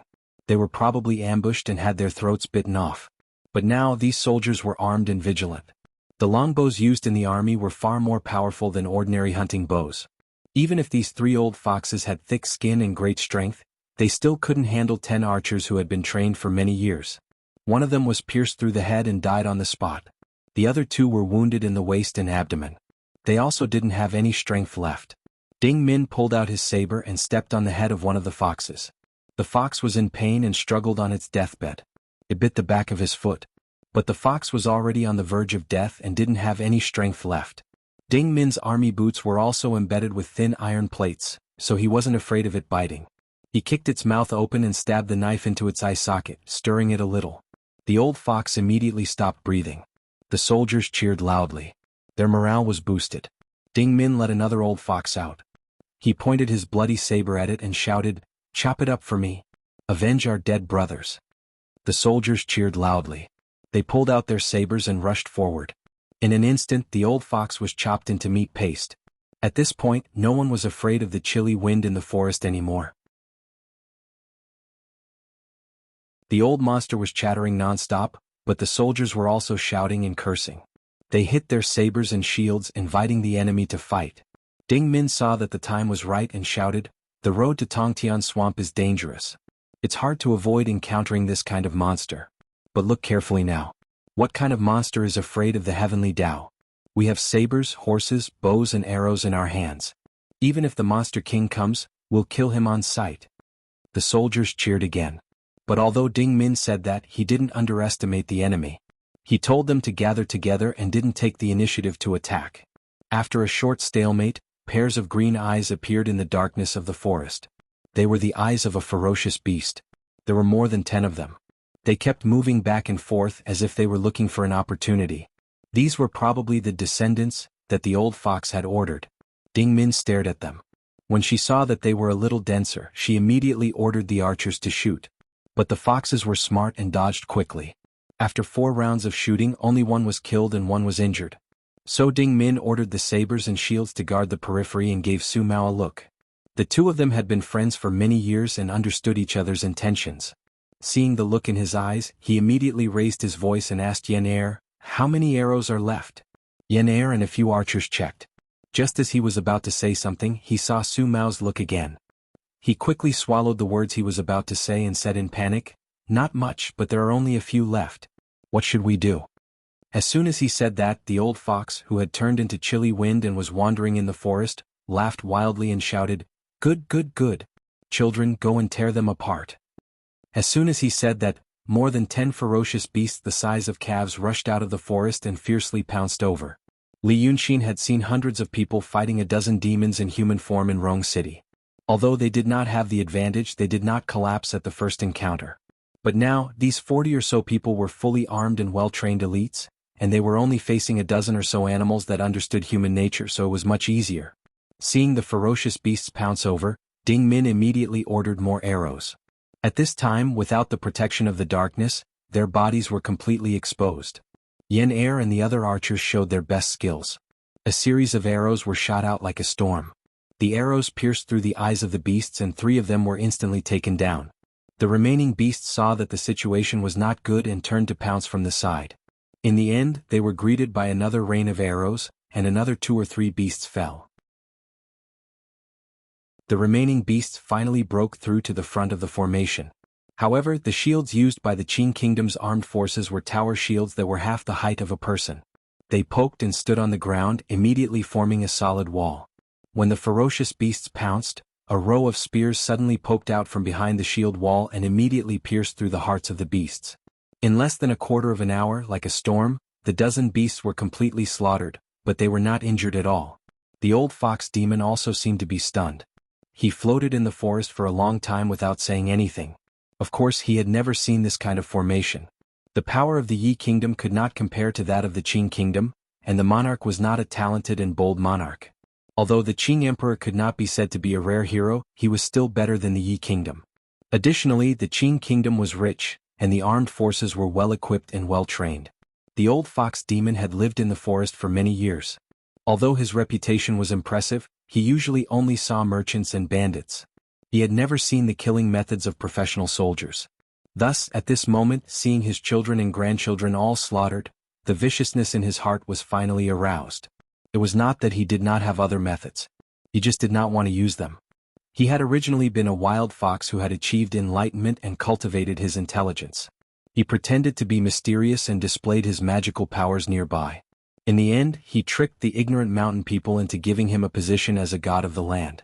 Then he enjoyed some scattered incense and spent hundreds of years before he was able to take human form. For a demon to take human form, it took a great deal of demonic power. The old fox's cultivation was at a bottleneck and had not completed it. Thus, at this time he knew that the great demons were going to stop the passing human carriages. Only then did he have evil intentions. He wanted to do it himself and ask for a reward from the great demons. If a miraculous elixir were to be tossed over, his transformation would be guaranteed. Who would have thought that he would run into a difficult opponent and lose a large number of his children and grandchildren? How could he endure this? Because of this anger, he became even more daring. Even if he had to sacrifice more than 10 years of cultivation, he had to make these hateful people stay. Thus he abruptly cried out, "What a group of evil thieves! Come and have a taste of my chaotic mystic yellow wind." As soon as he finished speaking, there was a loud bang. No one knew what kind of magical power he had used, but suddenly, a gust of dark green ghostly aura surged out from the forest and rushed towards the soldiers. This ghostly aura was really scary. When people saw it, their eyes would immediately tear up. Once they breathed it in, they would immediately feel dizzy as if their mouth and nose were on fire. What was more frightening was that this smell was extremely stinky. There were no words in the world that could describe its smell. These soldiers were not afraid of blood and swords, but this was something that no one could endure. For a moment, coughing and vomiting sounds could be heard. The swords, spears and shields in their hands fell to the ground. 3 or 4 of them had already fainted from the smell. But in fact, they were not the only ones who suffered. Li Yunxin was originally sitting under a big tree in the distance, calmly watching the show. He used to be a human, so he was not as heartless to humans as the demons. But now that he was a demon, he was not like a human who would shout and kill whenever he saw a demon. He did not know these soldiers. He originally wanted to wait for them to be surrounded by the demons and some of them to die before he acted.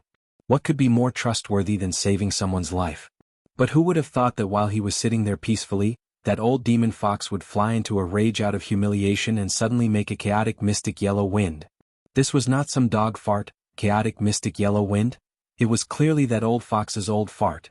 Thinking about the days that he, Li Yunxin, had roamed the Jianghu, everyone admired his good name and gave him the nickname Jade-Faced Little Silver Dragon. When had he ever heard anyone's fart? He was instantly enraged, even more enraged than that old fox. He held his breath and jumped up from under the tree. As he cursed, he walked towards the camp. At this time, that old demon fox saw that his chaotic mystic yellow wind was finally effective. Those soldiers were all lying on the ground. He gritted his teeth and laughed loudly as he reappeared. Leaning on his wooden crutch, he walked over quickly like the wind. He looked at the soldiers one by one and cursed, "What a group of evil thieves! How many of my descendants have you killed? Today I will hang all of you on a tree to dry. I will let you suffer for 49 days. As he cursed, he suddenly saw Ding Min, who was lying on the ground, widen his eyes. His face was twisted as he looked behind him. This place was still covered by his chaotic mystic yellow wind. The clouds and fog made it difficult for him to see clearly. When the old demon fox saw Ding Min's expression, he leaned forward and pretended to use his hand to dig out his eyes.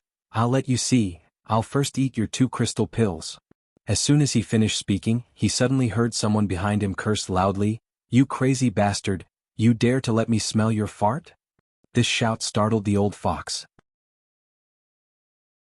Before Ding Min could figure out where this person came from and when did he appear behind her, the young man in white robes behind her had already raised his hand and slapped the back of her head. This slap made a bang sound. The old demon fox, who had been proud of himself for half an incense stick's time, didn't even have time to see who was behind him. His melon-shaped head had already exploded from the slap. Blood, brain matter, broken bones, and flesh splashed onto the wild grass. The old demon fox's body swayed slightly and fell to the ground with a thud, revealing his original form. Since the fox demon was dead, the fog in the forest immediately dissipated. In just 2 or 3 breaths, the wind was clear and the moon was bright again. This sudden turn of events caused everyone to be dumbfounded. More than 40 soldiers stared at Li Yunxin, speechless for a long time. The white-robed young man clapped his hands in disgust, wiping away the blood stains on his hands. Then he looked up at them and suddenly smiled. "Don't be afraid. I'm not a good person either."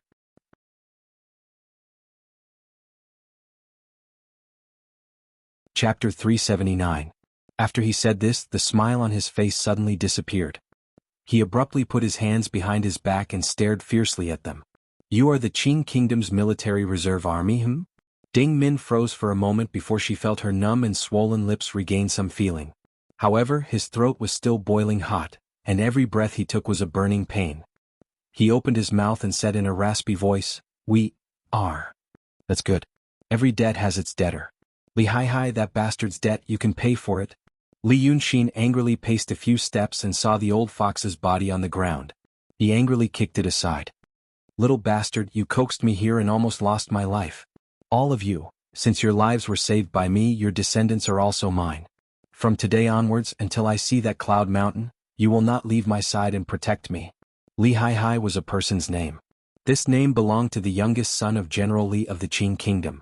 He was also the person that Ding Min and Su Mao had spoken of earlier, the person who had insisted on taking hundreds of riders on the winding mountain path and ended up being completely annihilated.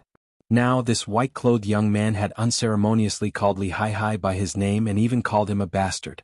His identity seemed to be clear.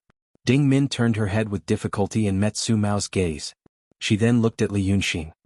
"Sir, escaped from the Tiger Guards?" Li Yunxin's eyebrows shot up. "What Tiger Guards? There's no need to test me. Let me tell you, it was the subjugation army that went into Redstone Gorge with that bastard Li Hai. The general's surname was Shui and there was some commander. That group of idiots, they told me to protect him on the way to Cloud Mountain. On the way they could go sightseeing and have their daily needs taken care of. In the end they had to go into the gorge. They were all eaten by a group of demons and monsters. Previously only the 6 officers knew of this news. The soldiers did not know. Now that Li Yunxin had said it all in one breath, the soldiers lying on the ground were all stunned. Thousands of soldiers were eaten by demons and ghosts. But at this moment he didn't think it was nonsense anymore. Weren't their group also defeated by the fox demon? Ding Min blinked for a long time before she struggled to prop herself up. Daoist, General Shui and Deputy Commander Lu are really dead, all dead. Those who managed to escape did not have much chance of survival. Li Yunxin took 2 more steps, looked at these people and frowned in disgust. Useless things. With that said, he waved his hand and a magic brush appeared in his palm. Then he drew something in the air with the brush and it began to drizzle. Although it looked like rain, it was actually a green light that was as thick as a cow's hair. As the green light descended, it quickly entered the bodies of the soldiers. In just 2 breaths, the burning pain in their throats, mouths and noses disappeared. Even the soreness and weakness in their bodies disappeared. Li Yunxin had behaved like a bastard and his words were annoying. When he said that these people were useless, many people glared at him. But now that he showed such supernatural power, the soldiers immediately widened their eyes and looked at him as if they were looking at a god.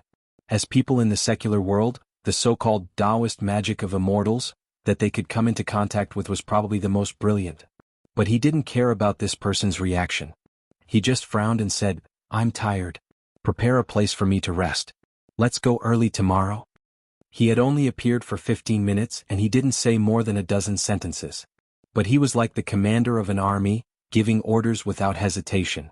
But this kind of behavior dispelled much of the doubts in Ding Min and the 5 squad leaders' hearts. They had all seen the despicable behavior of those high officials and nobles, and it was exactly the same as this Taoist master in front of them. Therefore, after a quarter of an hour, Li Yunxin was lying comfortably next to the bonfire. He was leaning on the red soil bag that was used for transportation. On top of it was a layer of winter quilt, which was used by the army to keep out the wind and was somewhat comfortable. He closed his eyes slightly, pretending to meditate and regulate his breath. But in fact he was listening to the soldiers. Because he slowly realized something else. It seemed that it was time for him to enter the secular world. When the Taoist priests and swordsmen of Cloud Mountain cultivated to a certain level, they faced 2 choices. If they had the conditions, they would use the treasured picture scrolls in their sect to go through tribulations and understand. If they didn't have the conditions, they would have to go into the secular world. In the past, Li Yunxin could barely be considered as a person in the secular world. But he was confined to a small world, and it couldn't be considered as training in the secular world. But at that time, his talent was extraordinary, and he didn't need to go through any tribulations. But at this time, his supreme oblivion was broken, and a lot of troublesome things started to happen.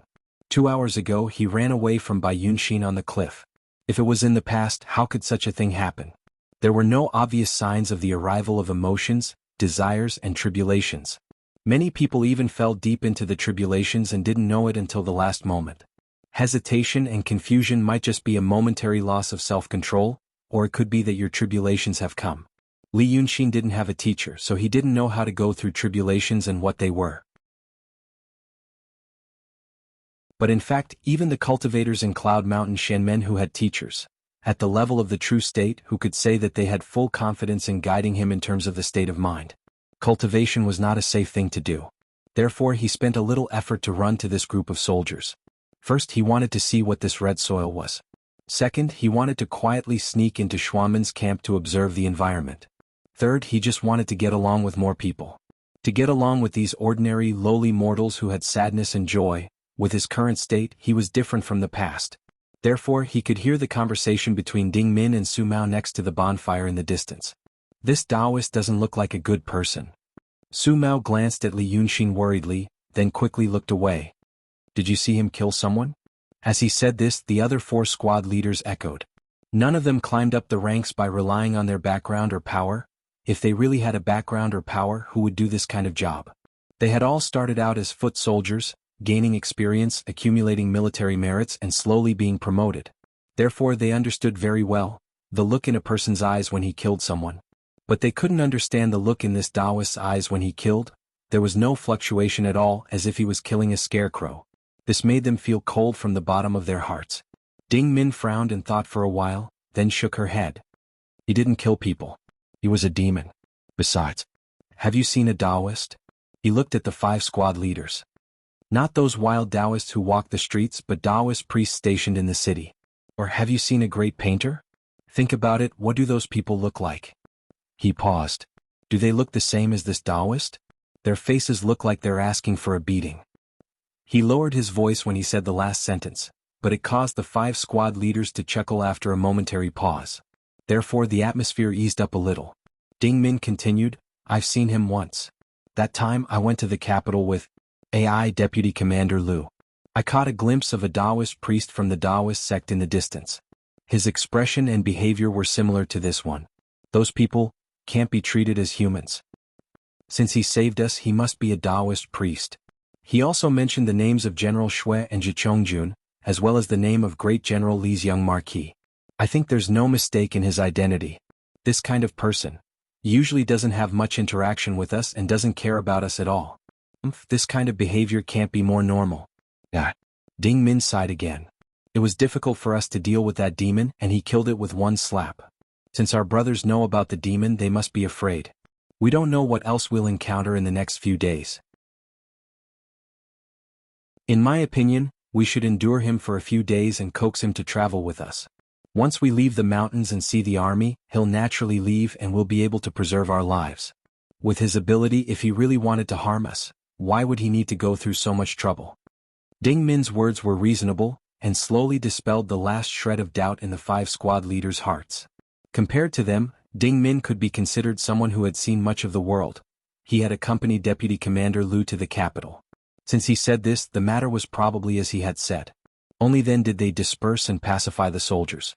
Ding Min thought for a while, then quietly walked to the side of Li Yunxin's bed, and stood there quietly for a while. Li Yunxin's eyes were closed the entire time, and he looked like he was dozing off. He didn't pay any attention to him. After a quarter of an hour, Ding Min was finally about to leave. However, he heard Li Yunxin say lazily, If you have something to say, say it. Do you want to see through this old Taoist? Ding Min took a step forward, took out the water pouch from his waist, held it with both hands and carefully handed it to Li Yunxin. Master Immortal saved our brothers' lives. But now, we have nothing to repay Master Immortal. I don't think our things can enter Master Immortal's discerning eyes. I do have a pouch of wine here. It's brewed by my wife, and it's stored in a new wine pouch. I couldn't bear to drink it along the way, so I didn't open the cork or touch it.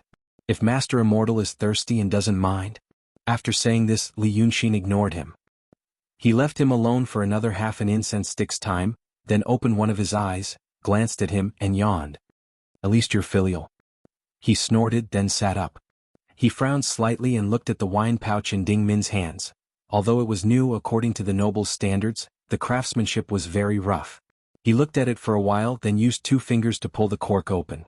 Then he sniffed. Following that, his brows relaxed. You still have such a good thing. He suddenly became happy. With a hook of his finger, the wine in the pouch turned into a line and entered his throat. It was unknown if he was deliberately showing off or if he really thought it was dirty, but when the soldiers in the distance saw his method, they were all dumbfounded, clicking their tongues in wonder as if they had really seen a miracle. These ordinary people had never seen with their own eyes a method that surpassed their knowledge. Tonight, it could be considered as the first time they confirmed that there were indeed other powers in this world that they didn't understand. Li Yunxin drank half the wine pouch in one go, and his mood seemed to be a little better. But he snorted again. You're 10,000 times more filial than that bastardly Hai. But, what's your name again? I'm Ding Min. Commander of the Fire Battalion's 2nd Brigade, 3rd Platoon. Master Immortal, how should I address you? Li Yunxin rolled his eyes. This old Taoist name is Hunyuanzi. This old Taoist will ask you again, where are you going and how many people are going? He acted like an expert who didn't care about the affairs of the world. Only now that he was in trouble, did he finally remember to care about these minor details. Ding Min didn't suspect anything and very quickly told him most of the matter. Because it wasn't some military operation that needed to be kept secret. The whole world knew about the transportation of red soil to Tongtian Swamp. The only difference was where it was delivered and where the various armies were assembled. And when Li Yunxin asked this question, he realized, oh my, this was serious. He had previously thought that the human imperial court didn't send an army to escort the transportation, probably because the human emperors didn't really want to put in effort. But after hearing Ding Min's words, he realized that he was completely wrong. It wasn't that they didn't put in effort.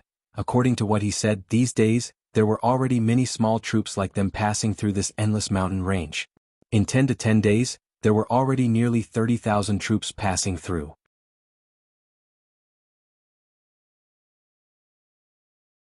Chapter 380. The reason they didn't assemble a large force was because General Li's son, Li Haihai's fate was right there. A large force would attract the demons' attention, and if they weren't careful, they would be completely wiped out. On the other hand, the many small teams would distract the demons' attention and cause them to run all over the place, which would allow more people to survive. Hearing this, Li Yunxin sighed in his heart. They were going to cause trouble. Looking at the situation, there would probably be hundreds of thousands of mortal troops gathered in Tongtian Swamp. Hundreds of thousands? For a war, it was a terrifying number. In the history of his previous world, there had also been a large-scale war of this scale. However, that was often when the number of people in support was counted. Although it was said to be hundreds of thousands, there were only tens of thousands of soldiers.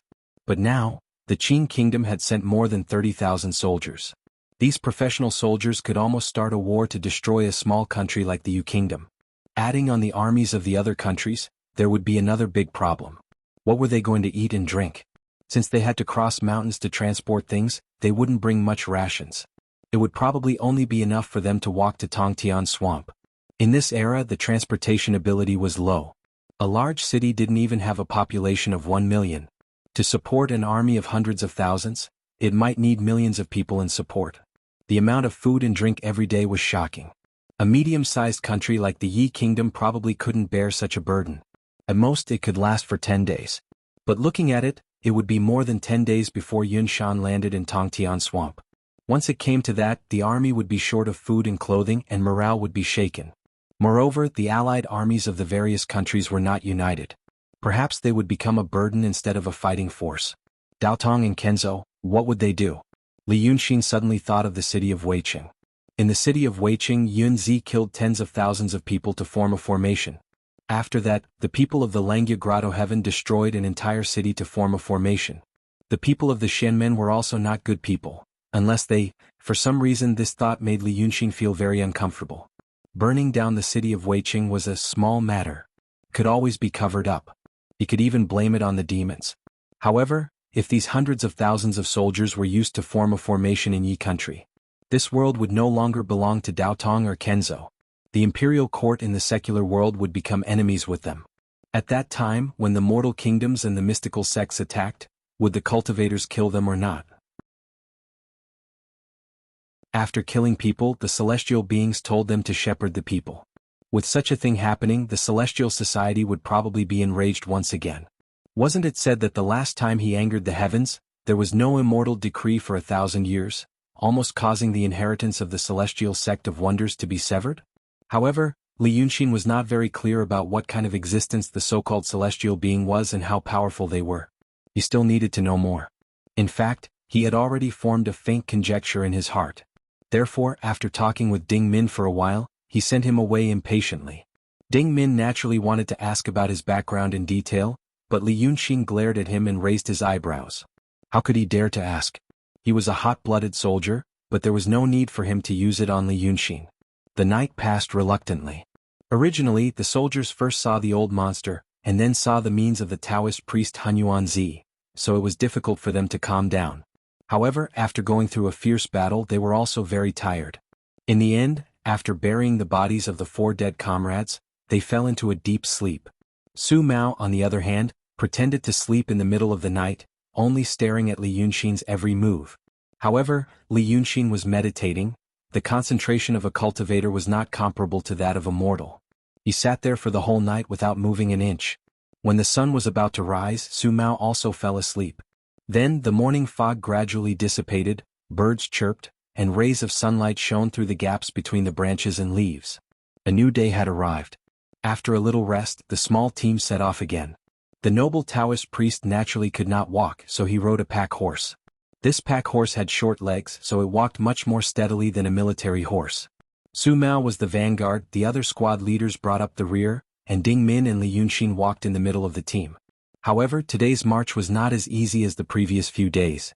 First, it was because someone died last night. Second, it was because everyone knew that the demons really existed, and it was very likely that they would come again. Therefore, after walking for about 2 hours, Ding Min also felt that something was wrong. Although he was good at leading troops, he was not good at ideological work. He only thought that if they could meet another demon and ask this Hunyuanzi Taoist priest to kill it, perhaps their morale would be boosted. They walked gloomily for the whole morning. When it was noon, they found a mountain call to take shelter from the wind and rested there. They started a fire to cook. The soldiers gathered in 2s and 3s to eat, and then talked about what happened last night, inevitably revealing a sense of dejection in their words.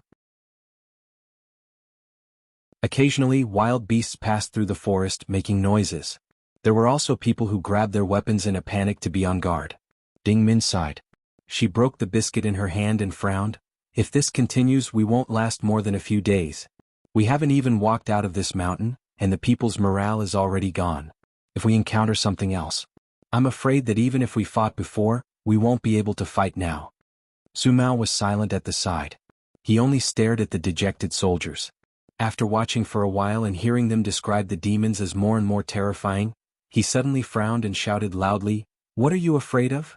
Was there anyone who thought that they would definitely die peacefully in bed when they joined the army and fought a war? My ancestors joined the army during the founding war of the Daqing state, an army of tens of thousands of brothers, 80 to 90% of them died in a month. Do you think we don't fight anymore? Last night when we fought against that old demon, none of us were cowards. Now that we have walked out safely, have you lost your guts?" As soon as he shouted, the soldiers stopped talking and shrank their heads. But after a while, someone suddenly said, "Squad leader, we are not afraid of death. We are just afraid of dying in vain. That demon is not something that we can deal with. Are we going to Tongtian Swamp to fight against the demon?" Su Mao stared at the person who spoke. "Ning Hudu, you are usually the most courageous one. Are you scared out of your wits today?" Being called out by Su Mao, the soldier named Ning Hudu stopped hiding. He also straightened his neck. "Granduncle, I am not scared out of my wits. I just don't want to hit a stone with an egg." Su Mao was furious. He jumped up and pointed at him. "Little bastard, what did you say? Do you know that you are disturbing the morale of the army? You will be killed on the battlefield without saying a word."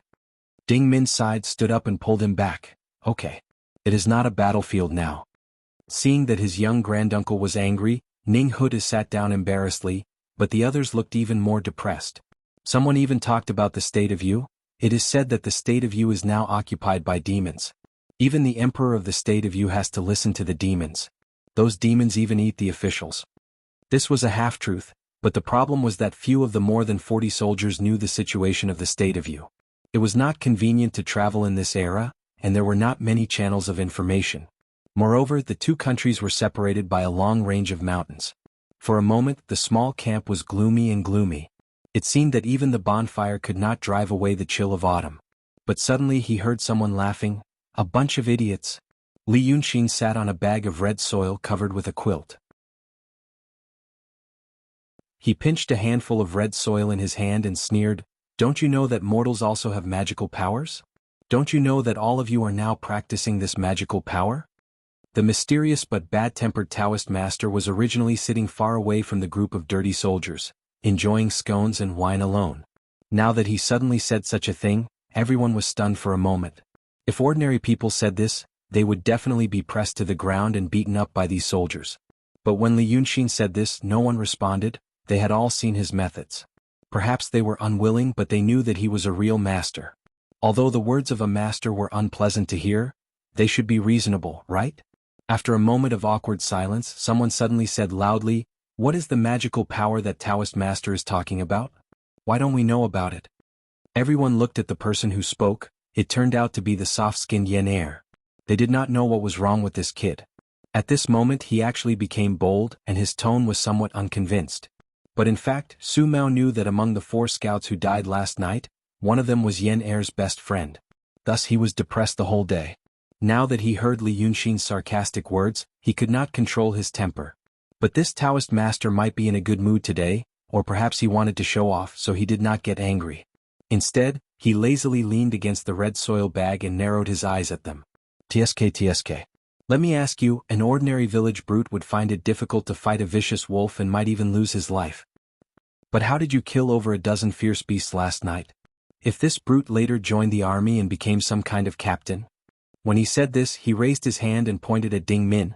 Now, this captain remembers that he was injured by a vicious wolf and wants to take revenge. Wouldn't it be easy to take you 40 idiots back to find that vicious wolf and kill it? If this captain later becomes the emperor, the Qing emperor, at this point, Ding Min turned pale with fright. She quickly waved her hand and said in a low voice, Taoist Han Yuanzi, you can't say such things carelessly. But Li Yunxin completely ignored her and only continued to say, after he becomes the emperor, he is now very unhappy with the Yu kingdom. So, with one order, with just one sentence, thousands of troops and horses came out in full force and flattened the Yu kingdom in one night. Is that still a difficult matter? At this point, think about it again. In the past, he was just a brute who couldn't even defeat a vicious wolf. Later, with just one sentence, he destroyed a country. In the eyes of that wolf, isn't this an incredible magic? When Li Yunxin said this, everyone was stunned. Even Ding Min didn't say anything and only furrowed her brows slightly. He sneered, the divine abilities that I cultivate and the demons and devils cultivate are called spells. And the magic that this brute cultivates is called politics. You're born as humans, so you're used to the supernatural power of politics and you're used to it. Until last night, when you saw the demon's magic, you felt it was incomprehensible and terrifying. But think about it. When those normal beasts saw you, dozens of people walking together for no reason, working together to divide the work and kill, did they not find it incomprehensible and terrifying? This worldly people's magic of politics has been cultivated to the peak. For example, your Qing emperor 500 years ago changed dynasties and became emperor. Immortals overturned rivers and seas with the raising of their hands and feet. Could your emperor not use one sentence to flatten mountains and fill rivers? This Ding Min only needs one sentence to have you all kill and die. Does no one find it strange? After saying this, he snorted and went back to minding his own business and drinking his wine. It was the soldiers in the camp who looked at each other. After a while, they reacted and whispered to each other. No one had ever thought of what Li Yunxin had said. Although it sounded absurd and uninhibited, thinking about it carefully, it made some sense. In this world, other than humans, what other animal could create dynasty after dynasty, build city after city, be equipped with armor like them, and kill a dozen ferocious beasts unscathed? Could it be that it was already very mystical but he had gotten used to it? Regardless of whether these soldiers thought it through or not, after hearing Li Yunxin's words, some courage grew in their hearts, even if the situation had not changed and they were still the same as last night. Ding Min froze for a long time before he walked in front of Li Yunxin and cupped his hands in salute. Ding Min has benefited greatly from your words. It is also thanks to your words that these children... Li Yunxin twitched his mouth. I can't be bothered to cheer you on. It's just that I see you are filial and can't bear to see a group of idiots ruin my mood. He looked young but always said that Ding Min, a man who had already passed his prime, was filial. Ding Min did not care. He had seen the world and knew that these cultivators only looked young. This Taoist priest Han Yuanzi's personality was actually very similar to the old man in his family. When people get old, their temperaments become strange and they become more like children. This Taoist priest Han Yuanzi should be in his 60s or 70s. His cultivation is profound after all. Ding Min thought so in his heart. Thus he only bowed again, took 3 steps back and walked away. When he returned to the fire and sat down, he felt that the atmosphere was much livelier. Su Mao glanced at Li Yunxin and said to Ding Min, this Taoist master doesn't have a bad heart. Ding Min smiled shamefully. I thought that he really wanted us to serve him, that's why he saved us. But now he killed an old monster with one slap. This kind of old immortal doesn't need anyone to serve him. Maybe he is afraid that we will encounter demons again and wants to protect us. After saying this, he thought for a while and said, I think so, what do you think? I hope so. Su Mao frowned slightly. It can be said that he saw General Shui and his men being slaughtered by demons but was powerless to do anything. Now he feels guilty. It can be said that he has other intentions, but he doesn't look like a bad person. In my opinion, boss, let's... At this time, they suddenly heard rustling sounds coming from the west side of the forest. It did not sound like a beast. Then a soldier in tattered clothes rushed out of the forest. Seeing their camp, he was slightly surprised at first and then shouted, Run! There are demons.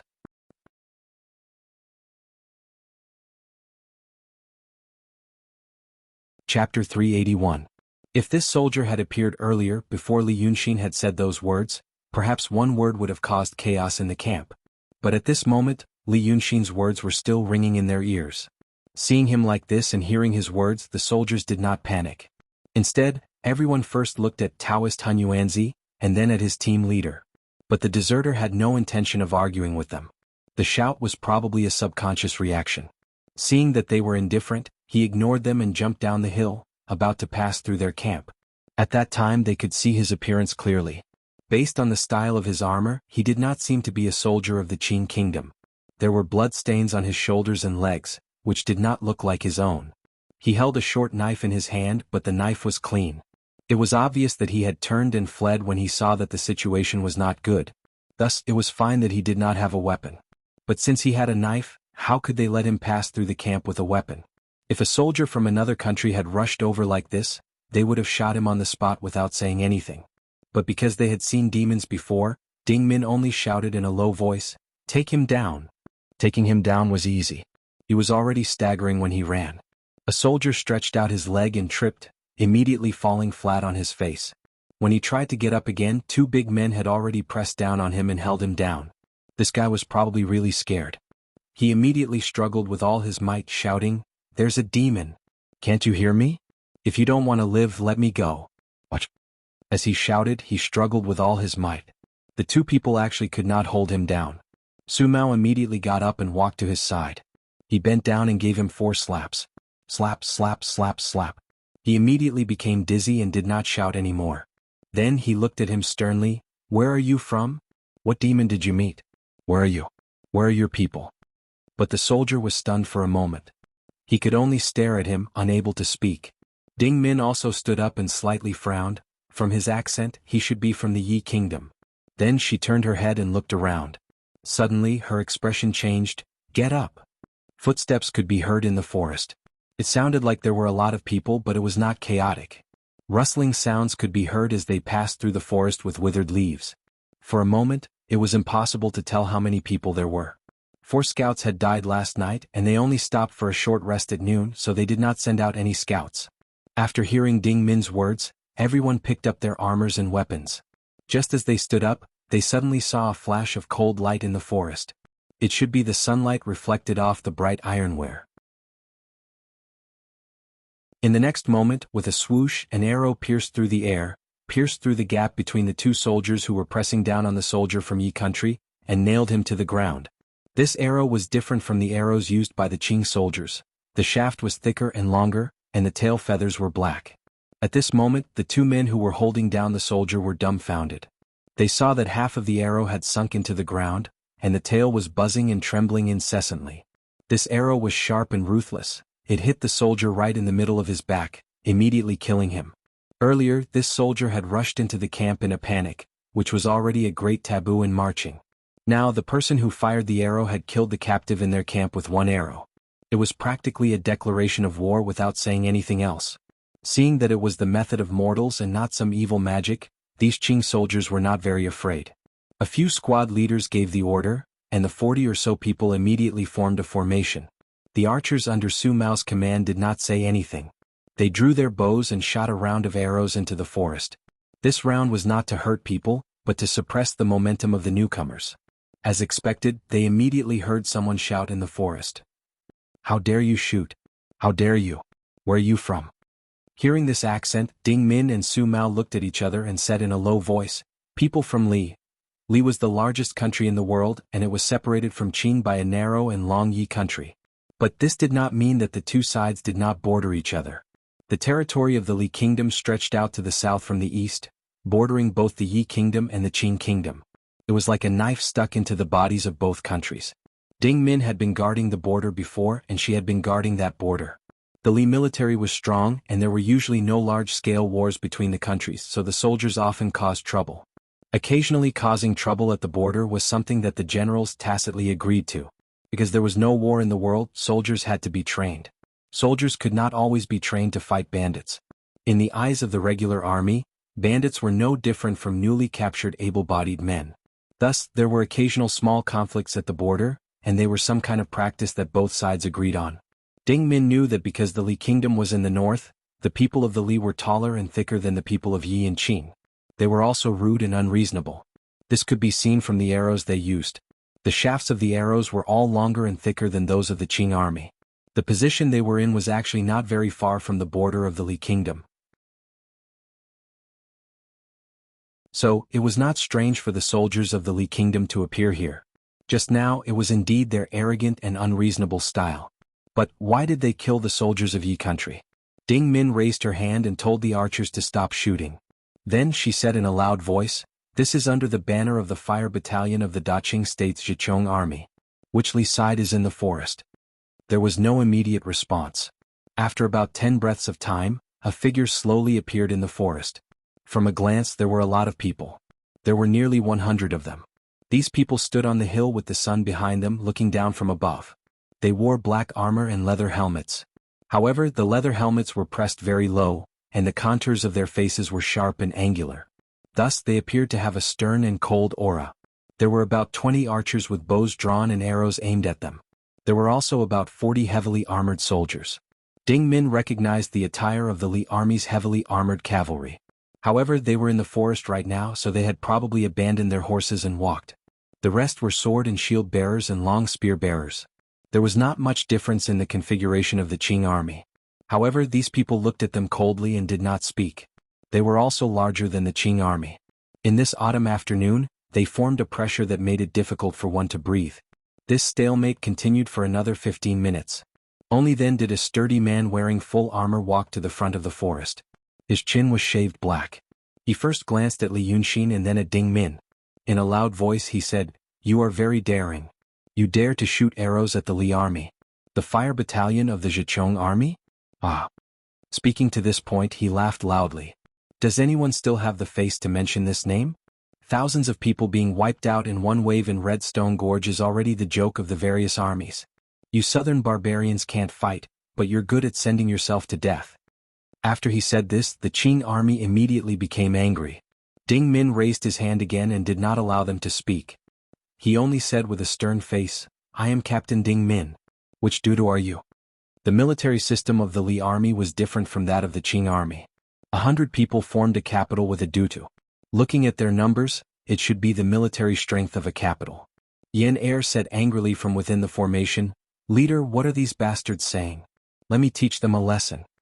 Ding Min tilted her face slightly and said in a low voice, "Hold your arrows well. These people are difficult to deal with." What he wanted to say was, "We are not a match for them." Heavy armored cavalry was rare in any army, yet there were 40 of them in the capital. Ding Min had seen this kind of army on the border. The Li people called them the Roaring Plunder Army. The heavy armored soldiers had mounts. The light armored soldiers and archers also had mounts. They became light cavalry. When they marched, they came and went like the wind, cruel and merciless. They guarded the border all year round. Not only did they not think much of the border armies of other countries, but they would also plunder the Li merchant caravans if they were in a good mood. If they were in a good mood, they would probably even kill people. Right now, they had killed a Li soldier in front of their eyes. If they became violent, it would be difficult to guarantee that they would start fighting. At that time, they would not be able to gain any advantage. The Li Duda provoked again and again, but Ding Min remained calm and restrained. Thus the Duda seemed to feel bored. He frowned and snorted, "Southern barbarians. What a spineless piece of trash." Then he said, "I am the Dali Duda Diwu Jing. Are you guys here to transport red clay? Where are you going?" Hearing him say his name, Li Yunxin, who was standing to the side, looked at him a few more times. Diwu was a compound surname. In this world, almost all people with compound surnames had ancestors of the royal family. However, some of them were from hundreds of years ago and some were from thousands of years ago. This surname was not common, but he had heard of it once in the city of Wei. It was the ghost emperor of the abandoned palace in the city of Wei. He was the general of the Jin Wu guards under Lu Xingyang, the former Zhao emperor of Dai. At this time, the Qing soldier's neck was red with anger, but Ding Min's expression did not change. "So you are the Diwu Dudu. These people are indeed going to Tongtianze to transport red earth, for the world's Shinmen and for the welfare of the common people. I just heard this Yi soldier say that he encountered demons." Diwu Jing laughed disdainfully. "Demons? We already killed them." Then he looked at the body of the Yi soldier. "This coward. He was supposed to be our guide in the mountains, but he turned and ran when he saw demons. Deserters, no matter where they run, will die. You people are also deserters? Escaped from Redstone Gorge? Ding Min said in a low voice, "We are not deserters. We are." At this point the atmosphere had already relaxed a little. Thus, when Diwu Jing asked arrogantly, Ding Min answered neither humbly nor overbearingly, making the matter clear. Their Li army had entered the Yi kingdom from the eastern border. Because the world was working for the Xianmen Yi Yu and the Qing people were transporting Red Earth to Tongtianzai, the Li army had to protect and escort. Diwu Jing's group was patrolling in the nearby mountains with 3 Yi soldiers as their guide. Not only did they have secular soldiers, but they also had a Xianmen swordsman. They were lucky that they did not encounter any great fiendish demons with remarkable powers. Instead they encountered small fries like the old fox demonis from before. It did not take much effort for the Xianmen swordsman to deal with these demons, so the Li soldiers slowly lost their fear.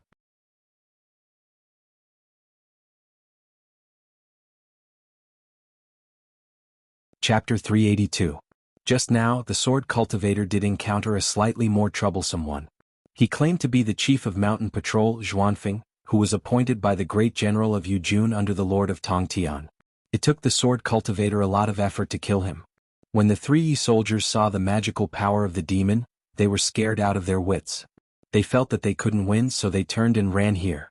After taking care of the demon, the Li army gave chase. They caught up to him in the Qing army's camp and shot him dead with 1 arrow.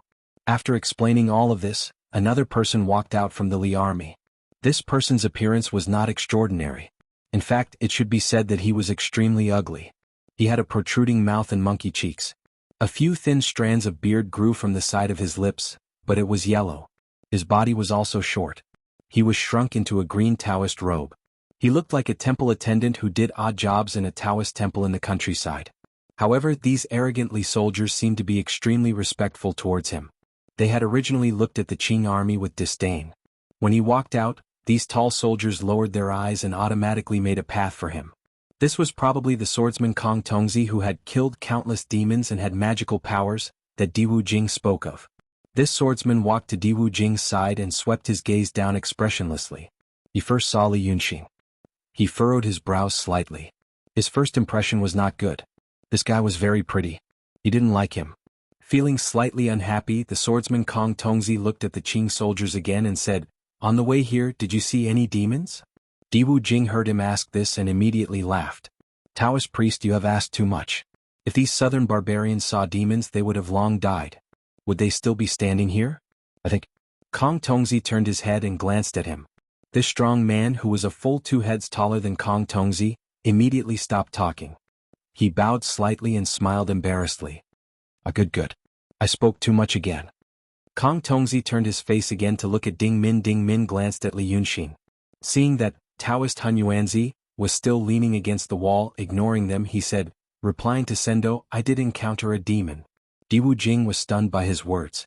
Ding Min continued, "Last night I met a fox demon. His brothers did not let him take advantage of them and killed more than 10 of the beasts he commanded. Later on, the fox demon used her sorcery and we couldn't defeat her. It's all thanks to this."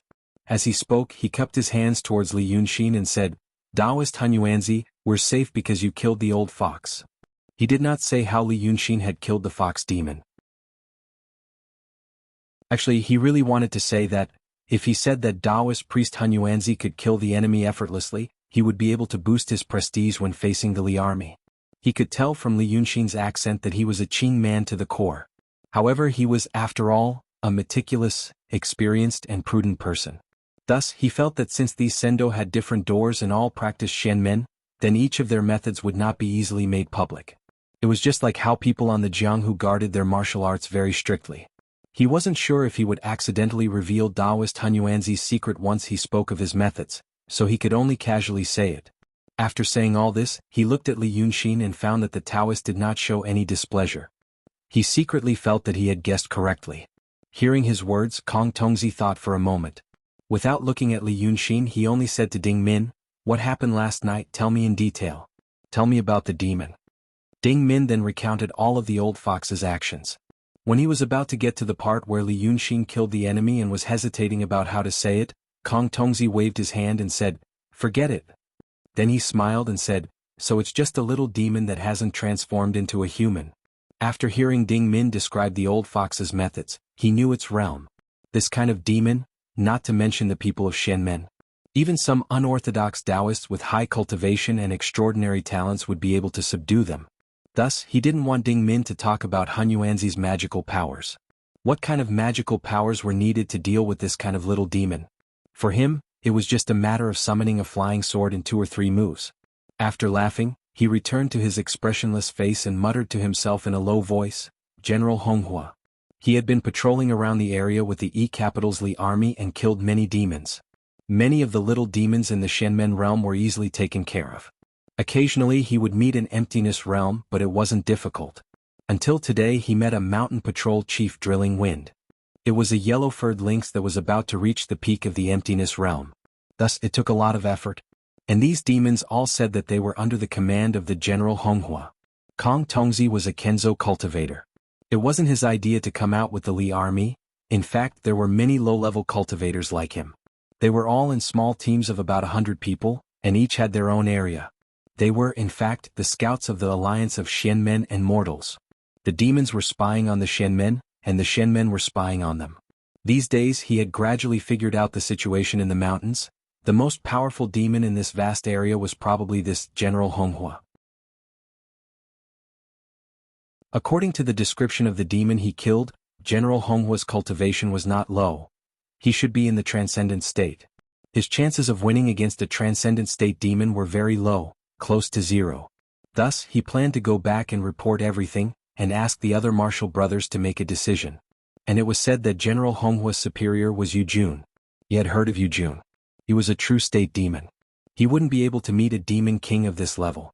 True state demons were all characters who ruled over an area. They were high up and would never appear in the wilderness. Once they went out, they would be followed by a large number of demon soldiers and demon generals. Even a Xianmen sect would have to deal with them seriously. Thus, when Kong Tongzi thought of this, he turned to Diwu Jing and said, "Let's stop here. Since these people are going to Tongtian Lake to transport the red soil, as a Xianmen cultivator, I have the responsibility to protect them. I will go with them and send them out of the Manwan Mountains." The people in the Li army had only heard of demons, but they had never seen one. These days, as Kong Tongzi killed many demons in the Manwan Mountains, he was no longer afraid. He even felt that it wasn't enough. Now that he heard that they were going to leave, he was very unhappy. But he couldn't disobey Kong Tongzi. Without this Taoist priest, it would be very difficult for them to deal with the demons. So Diwu Jing frowned, looked at Ding Min and spat, "These cowardly southern barbarians." He thought that this Taoist priest had to escort the red soil, so they had to leave. What he didn't know was that Kong Tongzi had already investigated the situation nearby and felt that he had killed many low-level demons these days. If he didn't leave, then the General of Red Flame would personally come out, and he wouldn't be able to leave. The Li army was very unhappy, and the Qing army was also very unhappy. Although it would be much safer to have another cultivator with them, who would like the Li army's arrogance. Ding Min didn't answer and tilted his head to look at Li Yunxin. Kong Tongzi saw the look in his eyes and also turned his head. He saw Li Yunxin lazily bathing in the sun and slightly squinting at him. The autumn sun shone on his face. His face was very handsome and his skin was as white as jade. She was tall and slender with well-proportioned muscles. Her slender and powerful fingers were currently holding a water pouch and playing with it. She had an otherworldly and elegant demeanor. When this sword cultivator saw this, he couldn't help but feel annoyed. He furrowed his brows slightly and said in a low voice, "Friend, which sect are you from?" Li Yunxin yawned and said, "I don't belong to any sect." Kong Tongzi raised his eyebrows and understood. "A painter?" Li Yunxin smiled. "Is that right?" The annoyance in Kong Tongzi's heart suddenly disappeared without a trace, and he felt much more open-minded. So, he was just a painter. It was not much different from what he had thought before. Naturally, he had also heard about the matter of the Qing general's heir bringing a group of masters with him. But the so-called masters of the Qing kingdom were nothing more than painters and wild Taoists. Since this beautiful young man was an artist, how long could his beauty last? In another 10 years, his face would age, and in another few decades he would turn into a pile of yellow earth. These so-called painters and wild Taoists did not cultivate the great Xianmen path. They were just mortals who had some power that did not belong to them. And he was a cultivator of the Xianmen path. Their lifespans would lengthen because of cultivation. If they were lucky, they would live forever and even become immortals. What was the use of arguing with this mortal? Thus, he turned his head and no longer paid attention to Li Yunxin. He said to Ding Min in a low voice, "Come with us. Along the way there's no need to worry about any monsters." After saying this, he waved his sleeve and disappeared into the forest. Diwu Jing also glared at Ding Min and said in a rough voice, "You heard what I said. I'll give you 15 minutes to break camp." Thus, 15 minutes later, these two groups of people with completely different backgrounds were on the road. The Li army was in front, and there were a number of horses accompanying them. Going down the mountain from here, the road was much smoother. Although they couldn't urge the horses to move, it was not a big problem for the war horses to walk. The Qing army was behind, escorting the Red Earth. Their pack horses were loaded and short-footed, so their speed was slower. The Li army was impatient and loudly scolded them. Some of the Qing army were angry, but they were all suppressed by Ding Min. After traveling like this for 2 hours, Yan Er couldn't take it anymore. He ran from the front of the group to the middle and followed Ding Min's horse. As he walked, he raised his face and asked, "What do we have to be angry about? We worked so hard to transport the Red Earth, and halfway there we were robbed by the Li people. When we get there, they will take a share of the credit and they will talk dirty along the way. Captain, are we afraid of them to this extent?" Ding Min listened to him with a straight face. She knew that these were the thoughts of the soldiers beside her.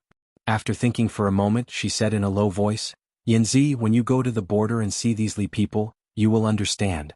Usually, they dare to slaughter their own villages on the border of the Li kingdom and kill innocent people to take credit. Not to mention in this war. These people are the howling raiding army.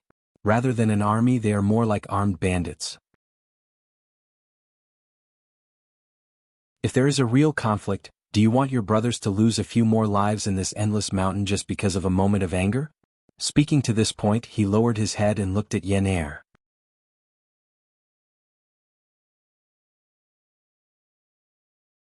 Chapter 383. When Yan Er heard this, he opened his mouth but did not know what to say. He was a young man who was impulsive and aggressive, but he wasn't stupid. When he heard Ding Min mention the howling raiding army, he knew that it was one of the strongest and most powerful troops in the world. They had more people and were more imposing. Even so, he was still angry and kicked the ground as he walked. "I don't like that Taoist priest either. He's shifty-eyed." This voice was echoed by many people. But they only lowered their voices and whispered to each other. They couldn't find trouble with the Li army or the swordsmen, so this was the only way to vent their anger, but they didn't dare to say it out loud. It was really suffocating. Ding Min and Su Mao exchanged glances. Their morale was raised. At first they were scared when they met the demons. Then Taoist Hun Yuanzi calmed them down. Then they met the Li people. They found that these arrogant Li people didn't care about the demons and looked down on them, so the soldiers were motivated. With this motivation they became more courageous. At this moment, the fear in his heart had completely vanished. Ding Min sighed in his heart. It's okay to be angry. He finally brought these children out of Manwan Mountain. Then he turned to look at Li Yunxin. He found that Li Yunxin's face was still calm. He was riding a dwarf horse and walking with the troops. He was either resting with his eyes closed or enjoying the scenery. He was arrogant when he appeared last night, and he didn't seem to care about anyone now. He didn't want to talk to these soldiers. Ding Min couldn't help but compare. This Taoist Hun Yuanzi or that swordsman Kong Tongzi, who was stronger? Because he saved his life last night and what he said about politics in the camp, Ding Min hoped that this Taoist Hun Yuanzi was stronger. But he heard Li Yunxin call himself a painter. He knew about painters. In the secular world, famous painters had a higher status than unorthodox Taoists. This unruly Taoist did not only refer to those Taoist priests who roamed the Jianghu without a place to rely on, but also included those Taoist priests who had Taoist temples and were under the orders of the imperial court. These Taoist priests did not belong to the 36 paradises or the 72 sections. Thus, they were commonly referred to as wild Taoist priests. However, compared to the Taoist priests or cultivators of the grotto heavens and sects, the identity of an artist was not worth mentioning. Ding Min felt that this Taoist priest Primordial Chaos was a great artist. But no matter how powerful they were, they couldn't be compared to the people of the Grotto Heaven sect. It was said that the emperor had once wanted to meet a female Taoist from the Grotto Heaven, but the female Taoist completely ignored him. The emperor did not even dare to get angry. Kong Tongzi had spoken rudely to him, but Taoist master Hun Yuanzi didn't retort. Ding Min felt that perhaps this proud Taoist master of theirs was weak in front of cultivators. Actually, when he thought about it, he also felt suffocated. Thus, he pulled on the reins slightly and had the warhorse beneath him slow down. He wanted to get closer to Taoist master Hun Yuanzi and talk to him. For example, what did this Taoist master think of the Li army? Should they follow all the way or fight to find another path on their own? At this moment he suddenly heard an order come from the front, telling them to stop. Their group of 140 people snaked along the mountain path like a long snake. The order from the front took a long time to arrive. When Ding Min heard the order, he thought about it and turned his horse onto a small hill by the side of the road to look forward. He found that the Li army at the very front was talking to some other soldiers. Right now they were going downhill. The group at the front had turned a corner, so there were a few trees with golden leaves covering them. He could not see clearly. He asked the people at the front what had happened. The order came slowly. The Qing army at the very front didn't know. They only knew that they seemed to have encountered another army in the forest and were asking about their background and purpose. Ding Min narrowed his eyes and looked for a while. However, the people at the front at the foot of the mountain were only the length of a finger. They were 200 meters away and couldn't be seen clearly. He was a soldier and wasn't used to waiting blankly. He turned his head and said, "Yen, go ahead and see what happened." Yen received the order and immediately jumped onto the grassy slope beside the mountain path. He jogged over, kicking up a trail of dust under the sunlight. However, it only took half an incense stick's time before it returned. His neck was flushed red, and his face was full of indignation. When he reached Ding Min's horse he cursed, "*ck, these northern bearded men are too much." But he also knew the importance of the matter. After cursing he immediately said, "They stopped me from coming back when I was far away. They didn't say anything and just chased me away. Captain, are these northern bearded men going to defame us?" Ding Min furrowed his brows and looked forward. He lowered his head and asked, "Did you see who they were?" Yen panted heavily. "I don't know where they are from, but from a distance their armor was clear and they were very big, even bigger than the northern bearded men. I only got a rough look, but I can't tell where they are from." Ding Min was slightly stunned. "You can't tell either?" Yen was brought by Su Mao. Although he was young he had seen a lot.